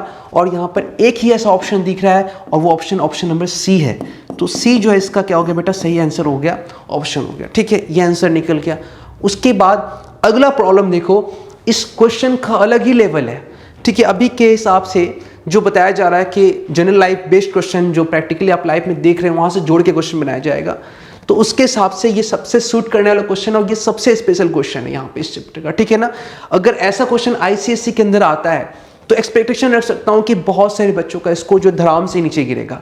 धड़ाम से नीचे गिरने का रीजन ही है कि पूरा प्रैक्टिकल होकर क्वेश्चन पूछ रहा है यहाँ पे, ठीक है ना। क्वेश्चन देखो बेटा यहाँ पे क्या है कि एक मेटल बॉल है जो कि सर्कल में घूम रहा है या एक रिंग के चारों तरफ घूम रहा है। सपोज ये रिंग है, ये व्हाइट वाला रिंग है, उसके अगल बगल एक मेटल बॉल जो है वो घूम रहा है, रिवॉल्व कर रहा है, जो कि टेबल पे रखा हुआ है। Shown in the diagram P, the diagram Q shows the motion of the ball after the ring is lifted. बोल रहा क्या, Q जो एक डायग्राम है, वो डायग्राम उस बॉल का है, वो तब है जब उसमें से रिंग उठा लिया गया है, तब है वो डायग्राम। आगे क्या बोल रहा है, lifted, which of the following diagram shows the correct option of the ball in the ring when the ring is lifted. तो बॉल का कौन सा डायग्राम ये जो ऑप्शन में दिया है वो सही डायग्राम है जब रिंग को आप लिफ्ट कर रहे हो। इस क्यू के अकॉर्डिंग आंसर मैच करना है। एक बात समझो बच्चा, कितना अच्छा यहाँ पे कंसेप्ट लग रहा है। ये पार्टिकल जो है रिंग के अगल बगल घूमते जाएगा, घूमते जाएगा, घूमते जाएगा, घूमते जाएगा। जब वो क्यू के जैसा डायरेक्शन रखिएगा तो कहाँ पे होगा, देखो यहाँ पे अगर आप देख रहे हो तो डायरेक्शन इधर है, यहाँ पे डायरेक्शन इधर है, यहाँ पे डायरेक्शन इधर है, यहाँ पे डायरेक्शन इधर, यहाँ पे डायरेक्शन इधर, यहाँ पे डायरेक्शन इधर और यहाँ पे डायरेक्शन इधर है, ठीक है ना, एग्जैक्टली। और यहाँ पर डायरेक्शन इधर है और यहाँ पे वापस फिर से इधर है। आप जब रिंग उठा लोगे तो एक्चुअली रिंग के अगल बगल घूम रहा है, तो रिंग उसको लॉक करके रखा है और सेंटर की तरफ घुमा रहा है। लेकिन जब रिंग उठा लोगे, जिस जगह से उठा लोगे, सपोज आपने यहाँ से रिंग उठा ली तो पार्टिकल ऐसे चला जाएगा, ये से जा रहा आप रिंग उठा ली तो पार्टिकल ऐसे ही चला जाएगा, क्योंकि रिंग तो हट गया ना, वो सीधा भाग जाएगा। तो अभी आप क्यू पे अगर बात करो, क्योंकि अगर आप चाहते हो कि पार्टिकल सीधा भाग जाए इसकी तरह, तो आपको रिंग को तब उठाना पड़ेगा जब पार्टिकल यहाँ पर होगा, इस जगह पे। जैसे ही पार्टिकल जो है इस जगह पे पहुँचेगा, इस जगह पे पहुँचते ही अगर आपने रिंग उठा लिया तो उसके पास वेलोसिटी इस डायरेक्शन में है और वो रिंग उठ गया है, वो सीधा भाग जाएगा इस हिसाब से। तो लोकेशन जो होगा ये तो नहीं हो सकता यहाँ पे डायरेक्शन बेटा इधर हो जाएगा, ये नहीं हो सकता है बेटा, ये हो सकता है क्योंकि ये ऊपर हिसाब से देखो तो ये क्लॉकवाइज घूम रहा है मेरे हिसाब से, अगर मैं देख रहा हूँ इस तरह से तो ये ऐसे घूम रहा है, ऐसे डायग्राम आप देख रहे हो, ऐसे डायग्राम दिया है, क्लॉकवाइज घूम रहा है। तो यहाँ पे बच्चा डायरेक्शन ये होगा, यहाँ पे डायरेक्शन ये होगा और यहाँ पे डायरेक्शन ये होगा। तो आप ही खुद बताओ कि कौन सा ऑप्शन जो राइट होगा। ऑप्शन नंबर सी जो है वो राइट ऑप्शन होगा, ऑप्शन नंबर सी जो है इसका ये राइट ऑप्शन होगा, ठीक है ना। अच्छा क्वेश्चन है, समय कम लगता है, दिमाग खाली लगता है, पेन कम चलाना पड़ता है, दिमाग ज़्यादा चलाना पड़ता है। तो दिमाग चलाने वाला क्वेश्चंस में आपका पेन नहीं लगेगा, लेकिन अगर दिमाग नहीं लगा तो फिर स्कोर तो ग्रुप ए में ही आपका, अगर 4 से 5 क्वेश्चन रह जाता है तो मान के चलिए 10-20 नंबर 15 नंबर तो इधर ही आपका डाउन हो जाएगा। अब क्या होता है कि ग्रुप ए में मार्क्स डाउन हो जाने से बच्चा का जो मेंटल लेवल भी है वो स्टेबल नहीं रहता है। इसकी वजह से बच्चा ग्रुप बी के अंदर भी या अगले सेक्शंस में भी जो अच्छा होना होता है वहाँ घबराहट के चक्कर में कुछ ना कुछ गड़बड़ हो जाता है। तो ग्रुप ए काफ़ी मार्क्स डिसाइडिंग ग्रुप है, यहाँ पे आपको अच्छे से परफॉर्म करना पड़ेगा, क्योंकि अगर यहाँ पे आगे आप निकल गए तो फिर आपको कोई आगे बीट नहीं कर पाएगा। आगे का सेक्शन का क्वेश्चन इसके मुकाबले तो आसानी होगा, ठीक है। आ जाओ, a car of mass A moving over a convex bridge of radius R. एक कार है वो एक कॉन्वेक्स ब्रिज के ऊपर चल रही है। देखो मैंने कॉन्वेक्स ब्रिज हो गया, ये फ्लैट ब्रिज, ये कॉन्केव ब्रिज। क्वेश्चन में भी सिर्फ कॉन्वेक्स ब्रिज है, फ्लैट और कॉन्केव नहीं है, लेकिन मैं इसको भी डिस्कस कर दूंगा। बाय चांस अगर ऐसा क्वेश्चन अगर एग्जाम में आ गया तो उस क्वेश्चन को भी आप चाहो तो हैंडल कर सकते हो। इस कुछ टेक्निक है, मैं इसको समझा दूंगा आपको। ये ब्रिज पे कार, जिस पार्टिकल का जो कार है उस कार का मास क्या बताया जा रहा है बच्चा? मास स्मॉल एम बताया जा रहा है, मास स्मॉल एम। मैं बाकी क्वेश्चंस को भी डील करूंगा, यहाँ मैंने बताया आपको मास एम, ठीक है, इसका मास एम। अच्छा, सर्कुलर पाथ का जो रेडियस है उसको गिवन किया गया स्मॉल आर, रेडियस सेंटर तक हो गया small r. Find the normal reaction acting on the car when it is at highest point on the bridge. बोल रहा है कि जब वो ब्रिज के हाईएस्ट पॉइंट पे है तो उसका नॉर्मल रिएक्शन क्या होगा। देखो पहला बात कि कार के यहाँ पे चलने के बारे में कुछ डिस्कशन नहीं किया है, ऑप्शन के अंदर भी दिया है, चलने के बारे में डिस्कशन नहीं किया है। अ car of mass A moving over है, बस खाली मूविंग बोला है। तो थोड़ा देर के लिए यहाँ क्वेश्चन क्या देना चाहिए था, moving over a convex bridge with velocity v बोलना चाहिए था। तो मैंने गिवन किया यहाँ पे आपको कि कार का वेलोसिटी v है, अगर यहाँ पे चल रहा है तो यहाँ पे भी है, और अगर यहाँ पे चल रहा है तो यहाँ पे भी है इसका, ठीक है। अब जब ब्रिज पे आप चल रहे हो तो थोड़ा देर के लिए कार ऐसे ऐसे ब्रिज से उतरेगा ना, ऐसे उतरेगा तो सर्कुलर मोशन करते हुए उतरेगा। मतलब कहीं ना कहीं कार अभी इस ब्रिज के ऊपर एक सर्कुलर मोशन कर रहा है बच्चा। कार इस ब्रिज पे सर्कुलर मोशन करेगा तो सर्कुलर मोशन का कंडीशन इसको फॉलो करना पड़ेगा।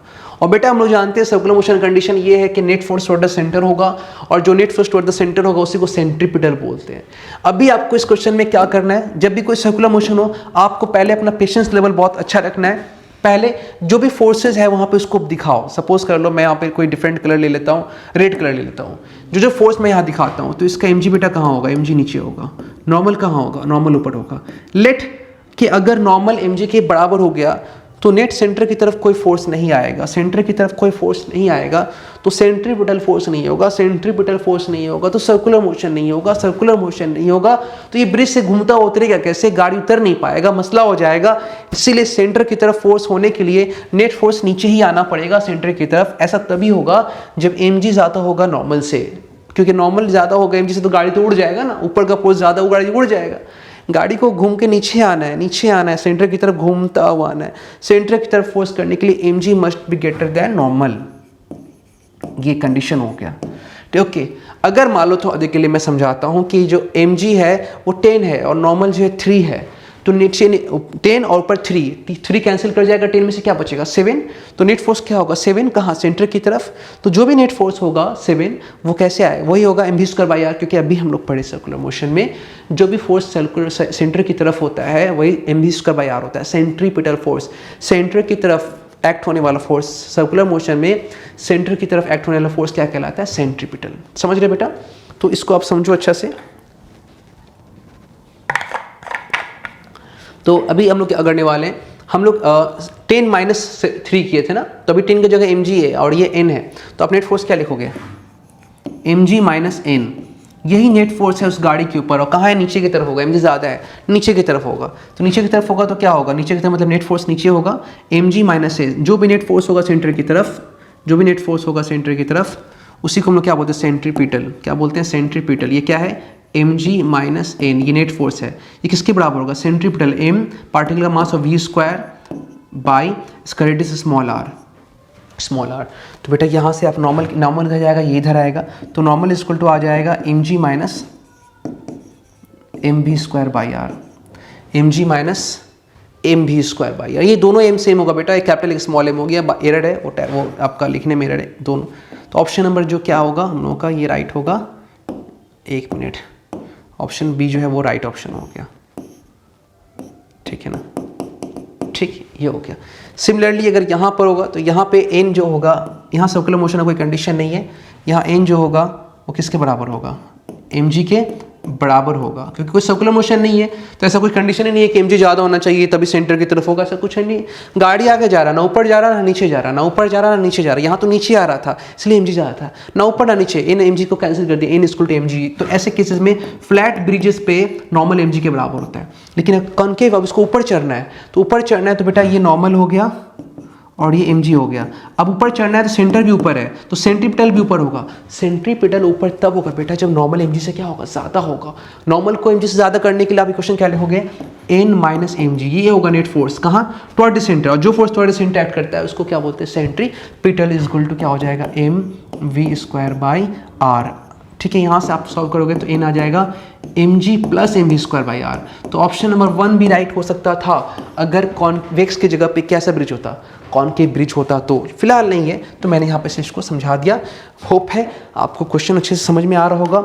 सभी क्वेश्चन बहुत स्टैंडर्ड है, समझदारी वाला क्वेश्चन है, करते होंगे तो होप है मज़ा भी आता होगा। तो मैं सभी बच्चों से चाहता हूँ कि जिन बच्चों को अच्छा लग रहा है वो एटलीस्ट अपने साइड से हम लोगों के लिए, क्योंकि चैनल वो बहुत ही नया डेवलप किए हैं, मेनली ICSE क्लास 10 वाले बच्चों के लिए ही किए हैं। CBSE का भी कंटेंट बहुत जल्द आने वाला है इसके ऊपर, और मैथमेटिक्स के RS सर जो केमिस्ट्री के सर हैं वो भी बहुत मेहनत कर रहे हैं, काफ़ी अच्छा कंटेंट डाल रहे हैं, मैं देख रहा हूँ।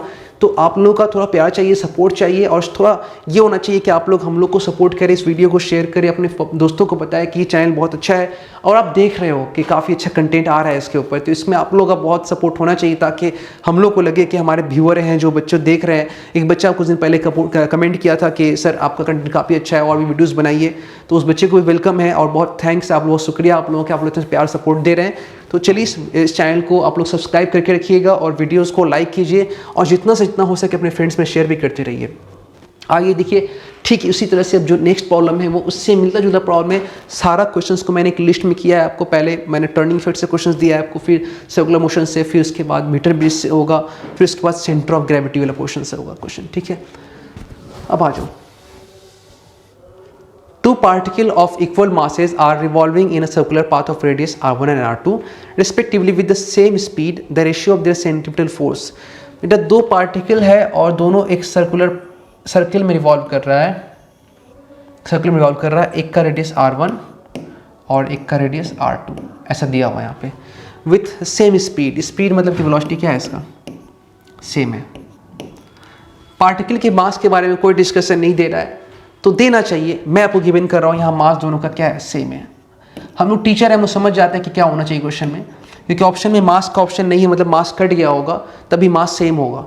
ठीक है, तो दोनों के सेंट्रीपिटल फोर्स का ratio, the ratio of their centripetal force. बेटा इसके सेंटर की तरफ जो फोर्स होगा वो F1 मान लेते हैं, mv²/r1, और इसके सेंटर की तरफ जो फोर्स होगा मान लेते हैं F2, mv²/r2।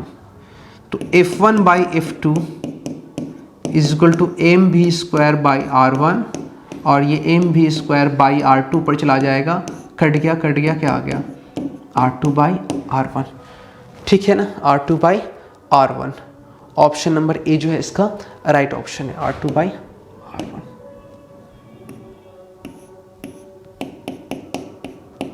ठीक है, इजी क्वेश्चन, टफ नहीं है। What type of motion does the wheel of a bicycle have? एक बाईसाइकिल का जो मोशन है वो किस तरह का मोशन है? बाईसाइकिल का व्हील का बात कर रहा है बेटा। देखो व्हील का यहाँ पे बात किया है, व्हील ऑफ बाईसाइकिल। चक्का जो होता है वो दो काम करता है, एक घूम भी रहा होता है, एक आगे भी जा रहा होता है। सिर्फ घूम नहीं रहा होता है, घूम भी रहा होता है, आगे भी जा रहा होता है। आगे जाना यहाँ पर है ट्रांसलेशनल मोशन, ट्रांसलेशनल मोशन, और घूमना बेटा यहाँ पर है रोटेशनल मोशन, रोटेशनल मोशन, ये जो है रोटेशनल। और अगर दोनों को जोड़ दिया जाए, दोनों को जोड़ दिया जाए मतलब कि अगर हम लोग लिखे translational motion plus rotational motion, इन दोनों को एक साथ मिला करके बोला जाता है रोलिंग मोशन, रोलिंग मोशन। ठीक है, तो इसका ऑप्शन क्या हो जाएगा? ऑप्शन नंबर जो ट्रांसलेशनल, रोटेशनल, लीनियर, ऑप्शन जाएगा रोलिंग मोशन। क्या हो जाएगा? Rolling motion. अगर रोलिंग मोशन नहीं होता और यहाँ पे नन हो जाता तो आप एटलीस्ट कम से कम रोटेशनल को टिक करते, लीनियर को टिक नहीं करते। चक्का घूम रहा है, व्हील के बारे में आता तो रोटेशनल मोशन, ठीक है ना। तो डिपेंड करता है किस तरह कंडीशन में कौन सा ऑप्शन जाएगा, ठीक है। अगर रोलिंग रोटेशन दोनों देगा तो उस केस में एक ऑप्शन जाएगा रोलिंग, में रोटेशनल मोशन नहीं है, ठीक है, क्योंकि दोनों एक साथ हो रहा है। Find in linear motion has its analogy with rotational motion. Analogy मतलब उसके जैसा, जिस तरह से हम बोलते हैं ना कि हम लोग इंडिया में क्या खाते हैं, रोटी खाते हैं, चपाती खाते हैं, तो उसके बदले में हम लोग बाकी जैसे कहते हैं पाव रोटी खाते हैं, जिसको हम लोग बहुत ब्रेड बोलते हैं, पाव रोटी। तो उसके जैसा, जैसे एनालॉगस वर्ड, उसके जैसे कि फोर्स इज इक्वल टू क्या होता है? Force is equal to mass into acceleration, ठीक है ना, होता है ना। तो ये इक्वेशन में देखो फोर्स है, तो लीनियर मोशन में लोग फोर्स बोलते हैं, रोटेशनल मोशन में लोग फोर्स की जगह टॉर्क बोलते हैं, टॉर्क बोलते हैं। तो फोर्स लीनियर के लिए, टॉर्क भी एक तरह का फोर्स है रोटेशनल के लिए। तो वही बात यहाँ पे बोला है, force in linear motion. Linear motion में जिसको हम लोग फोर्स बोलते हैं, has its analogy with rotational motion में उसके जगह पे कौन आता है? तो उसके जगह पे टॉर्क आता है बेटा, ठीक है, टॉर्क आता है, ठीक है। तो ये चीज़ भी इंपॉर्टेंट है, ये बहुत लर्न करने वाला क्वेश्चन है, जिसको याद नहीं रहेगा वो छोड़ के ही चला आएगा, उसको टॉर्क बोलते हैं। अच्छा, एक बात और मैं बता दे रहा हूँ, कुछ एनालॉगस टर्म में याद करा दे रहा हूँ। याद रखना, फोर्स के बदले टॉर्क, एम के बदले आई, और आई यहाँ पे है मोमेंट ऑफ इनर्शिया, और ए यहाँ पर है एक्सेलरेशन, और ये यहाँ पे एंगुलर एक्सेलरेशन। आई तो फिर भी नहीं पूछेगा, टॉर्क पूछता है और ए पूछ सकता है। ए का एनालॉगस कौन है? अल्फा है। ए एक्सेलरेशन है और अल्फा एंगुलर एक्सेलरेशन है। अल्फा क्या है? एंगुलर एक्सेलरेशन, एंगल की तरफ एक्सेलरेशन। फोर्स एंगल की तरफ के घुमा रहा है ना, तो एक्सेलरेशन भी क्या होगा? एंगुलर की तरफ, इसको बोलते हैं एंगुलर एक्सेलरेशन। तो लीनियर एक्सेलरेशन का एनालॉगी कौन है? Angular acceleration. तो ये भी आप याद कर सकते हो, ये काम आने वाला चीज़ है। अब आ जाओ नेक्स्ट क्वेश्चन, जो आपका मीटर स्केल का क्वेश्चन है। मीटर स्केल का क्वेश्चन इंपॉर्टेंट होता है और यहाँ से क्वेश्चन ज़्यादातर क्वेश्चन आता है, तो इसको थोड़ा अच्छे से हम लोग प्रैक्टिस करेंगे और थोड़ा इसको डिटेल में समझेंगे भी हम लोग एक एक करके। आओ देखो, a uniform metre scale is balanced at 60 centimetre. Balanced at 60 centimetre का मतलब हो गया 60 सेंटीमीटर की दूरी पे उसको बैलेंस करके रखा गया है। मार्क व्हेन वेट 5 GF, ऐसा करने के लिए दो काम कर रहा है, एक 5 GF and 40 GF are suspended at the 10 centimetre mark and 80 centimetre mark respectively. 10 centimetre mark और 80 centimetre mark respectively. Calculate the weight of the metre scale. देखो बहुत सिंपल है, मैं इस क्वेश्चन को पहले डायग्राम में दिखाता हूँ, उसके बाद सारा काम। ये एक मीटर स्केल है। अब बेटा आप लोगों को मालूम होना चाहिए, एक मीटर स्केल का रीडिंग स्टार्ट होता है 0 सेंटीमीटर से और रीडिंग खत्म होता है 100 सेंटीमीटर पे। इसका मतलब ये हो गया कि एक मीटर स्केल जनरली 1 मीटर का होता है। 1 मीटर मतलब 100 सेंटीमीटर का होता है, और बीच में मीटर स्केल का वेट एक्ट करता है। बीच में मीटर स्केल का वेट यहाँ बीचों बीच, क्योंकि सेंटर ऑफ मास यहाँ पर है। तो मैं मान लेता हूँ कि मीटर स्केल का वेट ही पूछा है calculate the weight of the metre scale. तो मैं ऐसा मान लेता हूँ कि मीटर स्केल का मास m है, तो इसका वेट हो जाएगा mg। निकालना f है, देखो mg, g को ये लोग यहाँ पे स्मॉल f बार बार मान रहे हैं, मैंने स्टार्टिंग में ही बताया। ओके, अब आगे क्या बोला है, इसको बैलेंस किया गया है कहाँ पे, बैलेंस किया गया है फलक्रम लगा करके 60 सेंटीमीटर पे। तो यहाँ पे 50 का रीडिंग है तो कहीं यहाँ पर 60 होगा, तो यहाँ पे 6 सेंटीमीटर पे एक फलक्रम दे करके उसको क्या कर दिया गया, बैलेंस किया गया है। और सेंटर ऑफ मास कहाँ पर है, ये 50 सेंटीमीटर पे बीचों बीच से यहाँ पे सेंटर ऑफ मास है, ये फलक्रम लगाया है। देखो बेटा अभी अगर आप कोई वेट मत लगाओ, अगर यहाँ पे कोई भी वेट 5 ग्राम या 40 ग्राम एफ मत लगाओ, तो ये फलक्रम आप अगर यहाँ पे लगा दोगे बीच में जैसे ऐसे देखो बीच में, तो वो रोटेट नहीं करेगा, स्टेबल होगा। लेकिन फलक्रम को हल्का घसका दिए थे 60 पे, 50 ये 0 50 और घसका 60, देखो घूम के इधर ना घूम जा रहा है। तो अब इसको बैलेंस करने के लिए यहाँ पे या तो कुछ लटका दो या यहाँ से कुछ उठा दो तो बैलेंस हो जाएगा। ठीक है, 2 लटका के बैलेंस कर सकते हो, 1 लटका के बैलेंस कर सकते हो, बहुत ऑप्शंस होता है बैलेंस करने का। फिलहाल इसको बोला बैलेंस किया गया है 60 सेंटीमीटर पे, और ऐसा करने के लिए एक वेट 5GF और एक 40GF are suspended 10 centimetre. 5GF को कहाँ पे लगाया बच्चा, 5GF को यहाँ पे 10 सेंटीमीटर पे, चलो यहाँ पे 10 सेंटीमीटर पे 5GF, 5 ग्राम इसका मास हो गया, और mg की जगह स्मॉल f, ठीक है ना।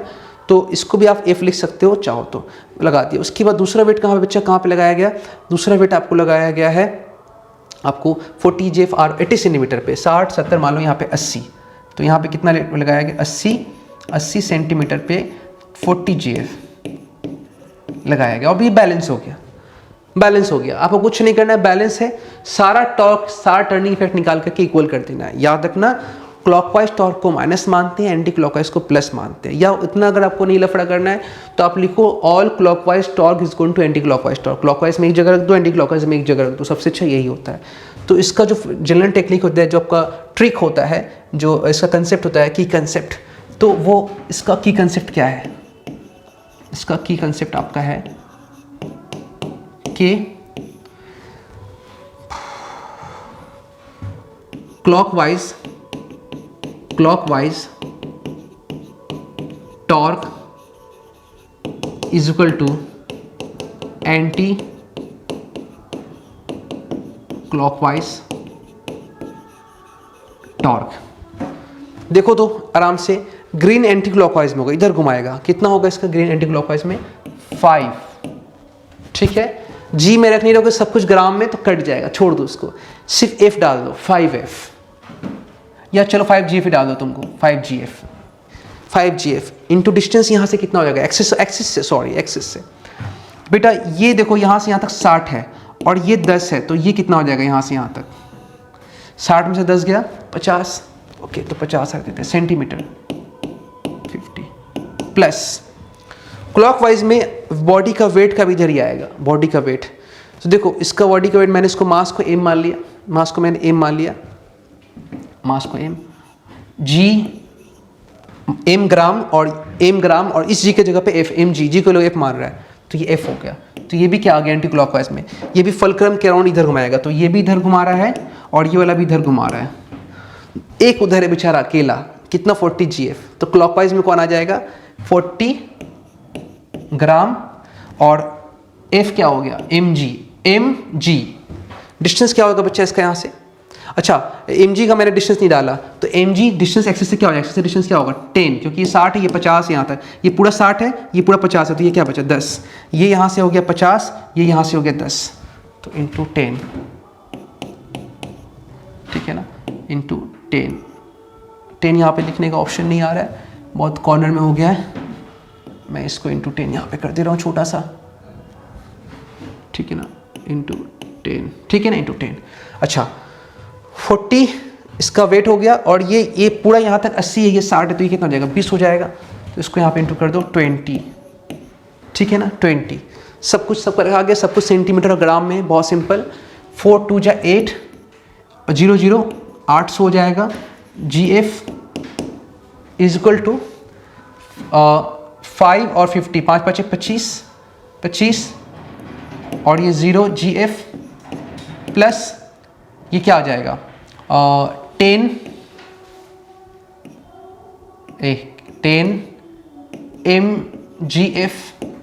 mgf, ओके ना। ये 800 में से इधर 250 माइनस कर दो, तो 800 में से ये 250 हो जाएगा और 300 550, ठीक है 550। ये पेन जो बार बार अनसेलेक्ट होता है तो माइंड 550 GF हो गया ये 10 mgf, ओके, 0 से 0 गया, ठीक है ना। तो देखो इसका ये अगर आप बात करो मास का, देखो बहुत बच्चा क्या करेगा, ये GF ही काट देगा, GF ही काट देगा। वो सिंपल बोलेगा मास क्या है, मास है इसका 55, मास कितना है इसका 55। यूनिट क्या होना चाहिए इसका सीजीएस में ग्राम, वेट क्या होना चाहिए 55 ग्राम mg, क्योंकि वेट क्या होता है, क्योंकि इसका ये तो मास निकाल लिया आप ना, 55 क्या हो गया, मास आ गया। यूनिट बोलोगे तो क्या बोलोगे, इसको ग्राम बोलोगे, 55 ग्राम इसका मास आ गया, ठीक है। बहुत बच्चा काट लेता है, ठीक है, कोई दिक्कत नहीं है। तो फिलहाल अगर सॉल्व करते हैं तो किसी जगह जीएफ लेते ही नहीं है, हम सिंपल इससे काटते चले जाते और सिंपल एम ही निकालते, क्योंकि वेट तो बाद में सिंपल जी लेते नहीं, सॉरी जी लेते ही नहीं किसी जगह पे। मास को 40 से एक्सप्रेस करते और ये क्या होता है एम मास और जी, एम जी, एम मतलब 40, जी मतलब एफ करते चले जाते, तो लास्ट में मेरा ये मास निकल जाता है, ठीक है। तो वो नॉन वाला बात है कि मास में ग्राम नहीं ले रहे हैं तो वो ग्राम में आएगा, ओके, ग्राम में आएगा। तो अभी सपोज कर लो ये मास अगर 55 ही आया तो सब कुछ सीजीएस में था, तो मास 55 में सीजीएस में क्या हो, ग्राम हो जाएगा, हो गया। लेकिन पूछा है वेट क्या होता है mg, ठीक है। लेकिन प्रॉब्लम यहाँ पे g को ये लोग स्मॉल f मान रहा है, ठीक है। तो मास क्या है 55 g, और ये g जो जिसको कौन सा g, ये तो ग्राम वाला g, ये कौन जी एक्सेलेरेशन वाला, तो इसके क्या कर दिया स्मॉल f, तो 55 GF 55। तो अगर आप लोग एम को देख रहे हो तो यहाँ पे एम के आगे 55 GF आ गया, तो ये चीज़ हो गया यहाँ पे इसका आंसर 55 GF हो गया, ठीक है ना। तो ये आंसर है। तो पहले आप जब भी ऐसा क्वेश्चन पूछे ना तो आप मास निकाल लो, यहाँ पे मास निकाल लो, ये मास हो गया, ये ग्राम उसका यूनिट है और एक्सप्रेशन क्या है एफ है, क्योंकि मास निकाल लो तो भी आंसर निकल गया आपका, कुछ ना कुछ जरूरत नहीं करने का, ठीक है। तो ये एक अच्छा क्वेश्चन, वेरी इंपॉर्टेंट क्वेश्चन ये वाला, जो बहुत कुछ सिखाया आप लोग को। जिन बच्चों को मीटर स्केल का क्वेश्चन का प्रॉब्लम में दिक्कत रहा होगा, होप इस प्रॉब्लम में आपको समझ में आया होगा कंसेप्टली। अगर बैलेंस है तो clockwise all clockwise torque balance bye all anti clockwise torque, जितना है दोनों की एक जगह जोड़ दो, इधर एक जगह जोड़ दो, क्वेश्चन सॉल्व हो जाएगा। अब देखो अगला जो क्वेश्चन है वो है यूनिफॉर्म, फिर से मीटर स्केल का क्वेश्चन है, 3 से 4 क्वेश्चन में मीटर स्केल का मैंने दिया है यहाँ पर, ठीक है, उसको समझो अच्छा से। A uniform metre scale is balanced at 20 centimetre. फिर से मीटर स्केल बनाते हैं, उसको बैलेंस कहाँ किया गया 20 सेंटीमीटर पे। तो मीटर स्केल का यहाँ पर रीडिंग होता है 0 सेंटीमीटर और यहाँ पर क्या होता है 100 सेंटीमीटर, ओके। आगे क्या बोला है, इस balance at 20 centimetre. Balance at 20 centimetre का मतलब हो गया 20 सेंटीमीटर पे इसको फलक्रम दिया गया है। क्या दिया गया है, फलक्रम। तो अगर मान लेते हैं कि एक मिनट, अगर मान लेते हैं कि मिड पॉइंट है, तो यहाँ पे मिड पॉइंट हो गया फलक्रम। अगर मान लेते हैं यहाँ पे ये 10, 20, 30, 40, 50, 60, 70, 80, 90 और यहाँ पे 100, तो कहाँ पर लगाया गया फलक्रम को, फलक्रम को लगाया गया है 20 सेंटीमीटर। तो यहाँ पर इस 20 सेंटीमीटर पे फलक्रम दिया गया, दे दिया गया। Marks when a weight of 100 GF is suspended from one and. One and में अब ये कहाँ पे नहीं पता, बोला किसी एक एंड पे 100 GF को सस्पेंड किया गया है, suspended from one end. Where must be weight be suspended, तो उस वेट को कहाँ सस्पेंड करेंगे। Calculate the weight of metre scale also. देखो मीटर स्केल का वेट भी पूछ रहा है, तो 100 को कहाँ पे करेंगे हम लोग, ये जानने से पहले आप ये बताओ मीटर स्केल का सेंटर किधर है। तो बीच में होगा 50 सेंटीमीटर पे मीटर स्केल का सेंटर होगा और यहाँ पे इसका वेट होगा mg, जी की जगह मैं अब एफ यूज़ कर रहा हूँ, ठीक है ना, ताकि दिक्कत आप लोग को ना हो गया। कॉमन सेंस से ये बॉडी को इधर घुमाएगा तो वेट मुझे इस एंड पे ही लगाना पड़ेगा, एंड पे। तो अब मान लो कि हम लोग यहाँ पर जिसका बात कर रहे थे वो 100 GF 100 GF हम लोग यहाँ पे लगा दिए, तो 100 G को छोड़ दो, G यूनिट है, मास 100 है, 100 ग्राम मैंने मास लिख दिया, और ये हो गया एक्सेलरेशन। ऑटोमेटिक मास का जो यूनिट होगा वो G होगा, ग्राम होगा, यहाँ पर लटकाया। तो पहला बात इसका आंसर फर्स्ट क्या हो गया कि उसको हम लोग कहाँ पर सस्पेंड करेंगे, to the left of the fulcrum. Fulcrum से बाहर ये zero at the zero centre mark, कहाँ पे करेंगे at the zero centre mark. तो पहला आंसर क्या हो गया, कहाँ पे सस्पेंड करेंगे एट 0 सेंटीमीटर मार्क पे करेंगे, ठीक है। ये पहला आंसर हो गया, ये पहला आंसर हो गया, ओके। दूसरा है इसका वेट निकालना है, तो कुछ नहीं, बहुत सिंपल है, all clockwise torque balance by anti clockwise. तो क्लॉकवाइज में यहाँ पे सिर्फ ये है, ये और ये एंटी क्लॉकवाइज में, तो 100 100 इसका मास हो गया m, फोर्स क्या, टॉर्क क्या होता है, फोर्स mg इंटू डिस्टेंस, यहाँ से क्या हो गया 20 सेंटीमीटर, लिखने सब तो सेंटीमीटर में। एंटी क्लॉकवाइज में कौन आ जाएगा, सॉरी क्लॉकवाइज हो गया, एंटी क्लॉकवाइज तो ये है, क्लॉकवाइज में ये आ जाएगा। तो मास फोर्स, अब फोर्स क्या होगा mg, तो mg क्या है force into perpendicular distance, perpendicular distance क्या होगा यहाँ से, परपेंडिकुलर डिस्टेंस हो जाएगा यहाँ से ये 50 है, ये 20 है, तो ये हो जाएगा 30, ये क्या हो जाएगा 30, और ये क्या था बच्चा, ये था 20 सेंटीमीटर, 30 सेंटीमीटर, तो ये यहाँ से 30 सेंटीमीटर, तो क्या आ गया 30 सेंटीमीटर, 30 लिख दे रहे हैं, सेंटीमीटर लिखने की जरूरत नहीं है। ओके, अब देखो बेटा यहाँ से कटने वाला टर्म क्या है, तो कटने वाला टर्म में आप एफ भी काट लो, बाद में जरूरत पड़ेगा डाल दोगे, मैंने जैसे पहले सिखाया था वैसे ही आप चुपचाप मास निकालो। तो ये 0 से 0 क्या होगा बेटा, कट जाएगा, 0 से 0 कट गया, ये 200/3 आ जाएगा। तो बेटा एम कितना आ जाएगा, एम आ जाएगा 200/3 है ना, 200/3, तो 3 6 जा 18, 3 6 जा 18, 66.6 आएगा ये मास। अभी ये मास आया है, अब कैलकुलेट द वेट, तो वेट क्या होगा mg, अब m क्या है 66.6, अगर यूनिट बात करेगा तो क्या हो जाएगा ग्राम हो गया। वेट क्या हो जाएगा इसका mg, जी की जगह लोग f यूज कर रहा है, m क्या हो जाएगा, m हो गया 66.6 ग्राम, m हो गया, और f तो f है, तो आगे 66.66 gf। बहुत सारे बच्चे को ये जीएफ वाला में बहुत दिक्कत होता है, इसलिए मैंने टेक्निक समझाया आपको इस तरह का यूनिट वाला, ठीक है ना, इससे करो बहुत मजा आता है। चुपचाप एम निकालो, बाद में फिर इसको वेट में कन्वर्ट कर लो एज अ बिगनर, उसके बाद तो फिर आपको आ जाएगा, तो डायरेक्ट ही निकाल सकते हो, देख के यहाँ से बता देते हैं आप लोग, ठीक है। ये आपका जो क्वेश्चन है यहाँ पे ये कंप्लीट हुआ, ठीक है ना। अब समझो बात को, यहाँ पर देखो, और uniform metre scale of weighting 50 GF, metre scale का वजन क्या दिया जा रहा है 50 GF is balanced at 40 centimetre mark. उसको कहाँ पे बैलेंस किया गया है, 40 सेंटीमीटर मार्क बैलेंस किया गया। When a weight of 100 GF is suspended at the 5 centimetre mark, और 100 ऐसा करने के लिए 100 GF को कहाँ पे सस्पेंड किया गया है 5 सेंटीमीटर मार्क पे। Where must a weight of 80 GF be suspended to balance the metre scale, तो 80 GF को कहाँ बैलेंस करना है। देखो ये क्वेश्चन बिल्कुल पहले वाले क्वेश्चन किस तरह है, और बहुत ही सुंदर बहुत प्यारा क्वेश्चन है। मुझे लगता है कि ये क्वेश्चन आप लोगों को करना चाहिए, ये क्वेश्चन आप लोग सॉल्व करोगे और कमेंट बॉक्स में इसका आंसर जरूर डालोगे, ठीक है ना, कमेंट बॉक्स में इसका आंसर जरूर डालोगे कि आपका इसका आंसर क्या है। एकदम हूबहू फर्स्ट क्वेश्चन में 1 की तरह है, सारा फोर्स दिखा के जो जो दिया है उसको देखो, बॉडी किधर गिर रहा है, अगर बॉडी राइट साइड गिर रहा है तो आपको उसको इधर लटकाना पड़ेगा, ये ना पूछा है किधर करें। Where must a weight of 80 GF, तो 80 GF को छोड़ करके जो बाकी वेट ऑफ मीटर स्केल है, बाकी और जो तुमको एक दिया है 100 GF, ये दोनों लगाने के बाद देखो मीटर स्केल किधर गिर रहा है, अगर इधर गिर रहा है तो आप 80 GF को इधर लगाओ, इधर गिर रहा है तो 80 GF को इधर लगाओ, उसके बाद जहाँ पे लगाना है उस जगह पे मान लो, अगर डिस्टेंस नहीं मालूम है आपको तो सेंटर से x मान लो, सबका टॉक निकाल के 0 कर दो, ठीक है। बनाओ आप लोग इसको सॉल्व करो। अब आओ, a seesaw 8 metre long is balanced in the middle. Seesaw आप जानते हो, मशीन भी आप पढ़ के आए, मशीन का बहुत सुंदर लेक्चर मैंने बनाया था, क्लासरूम का जो मैंने ऑफलाइन का लेक्चर जो बच्चों को पढ़ाया था उसको ही रिकॉर्डिंग करके मैंने डाल दिया था, उस लेक्चर को जाइए सभी लोग देखिए। ICSE के अंदर उस मशीन को अगर पढ़ जाएंगे ना तो किसी भी तरह का कोई सीरीज क्वेश्चन प्रैक्टिस करने का ज़रूरत नहीं है। और थ्योरेटिकल प्रॉब्लम इतना जो मैंने उसको अच्छे से समझाया है हर चीज़ों को, कि हर मेरा क्लास का एक बच्चा उस मशीन के प्रॉब्लम को खुद ही सॉल्व कर रहा है ऑलमोस्ट, ठीक है ना। तो उस चीज़ को आप देखिए जा करके, देखिए आराम से। यहाँ पर ये एक सीसॉ है, एक सीसॉ है, सीसॉ के बीच में होता है आपका फलक्रम, ठीक है, ये फलक्रम यहाँ पे, ओके। सीसॉ 8 मीटर लॉन्ग, मतलब यहाँ से यहाँ तक पूरी लंबाई जो है इसका क्या दिया गया है 8 मीटर दिया गया है, okay. Is balanced in the middle, 2 children of mass 30 kg and 40 kg are sitting one on the same side of the fulcrum at a distance of 1.5 meter 3.5 meter from the fulcrum, ठीक है। where must a lady weight 60 kg sit from the fulcrum so to balance the seat। अच्छा, एक side में 2 बच्चा बैठ गया है, किसी की मम्मी मान लो, उसको लग रहा है कि मम्मी, बच्चा छोटा छोटा होता है, मम्मी का वजन क्या होता है ज़्यादा होता है, तो मम्मी बोली बेटा तुम लोग जाओ उधर बैठ जाओ और मैं इधर बैठ जाऊंगी एक साइड में, मैं अकेला बैठ के तुम दोनों को बैलेंस कर दूंगी। अब इसका अंदर ये मत समझना कि उसकी मम्मी ओवर वेट है, ठीक है ना।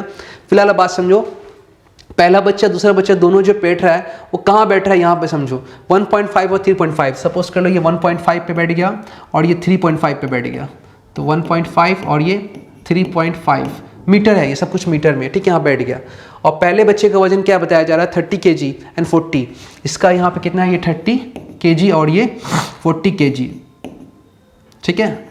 वेट क्या हो जाएगा 30 kg F, 40 kg F, ये फोर्स हो गया mg। ठीक है, अब पूछ रहा है कि मम्मी कहाँ बैठेगी कि वो पूरा जो है बैलेंस हो जाएगा। मम्मी का वेट दिया 60 kg F, मम्मी का वेट क्या दिया है 60 kg F। ये क्वेश्चन जो मैंने होमवर्क दिया उससे मिलता जुलता क्वेश्चन है, थोड़ा सा अलग है हल्का सा। तो मम्मी को मैंने मान लो चलो ऐसे लेट कर लिया कि कहाँ रखे, तो यहाँ रखना पड़ेगा, बच्चा लोग गिर जाएगा नहीं तो। दूरी क्या है नहीं पता, चलो मैंने इसको x मान लिया, x मान लिया। अब चूंकि मम्मी बैठने के बाद सबको बैलेंस कर देगी तो क्या होगा, all clockwise torque balance by anti clockwise torque. तो देखो बच्चा ये 30 अगर आपको लिखना है mg weight force into perpendicular distance, force क्या है इसका 30 kg को नहीं लिखना तो छोड़ दो, फोर्स क्या होता है mg, g की जगह पे f, और यहाँ सबका वेट kg में ही है, मास kg में ही है 30 kg। और अगर लिखना है तो लिख लो, अगर लिखना है तो लिखो, जो अच्छा लगे कर लो, कोई दिक्कत नहीं है। ठीक है, तो ये 30 kg F, ये हुआ फोर्स।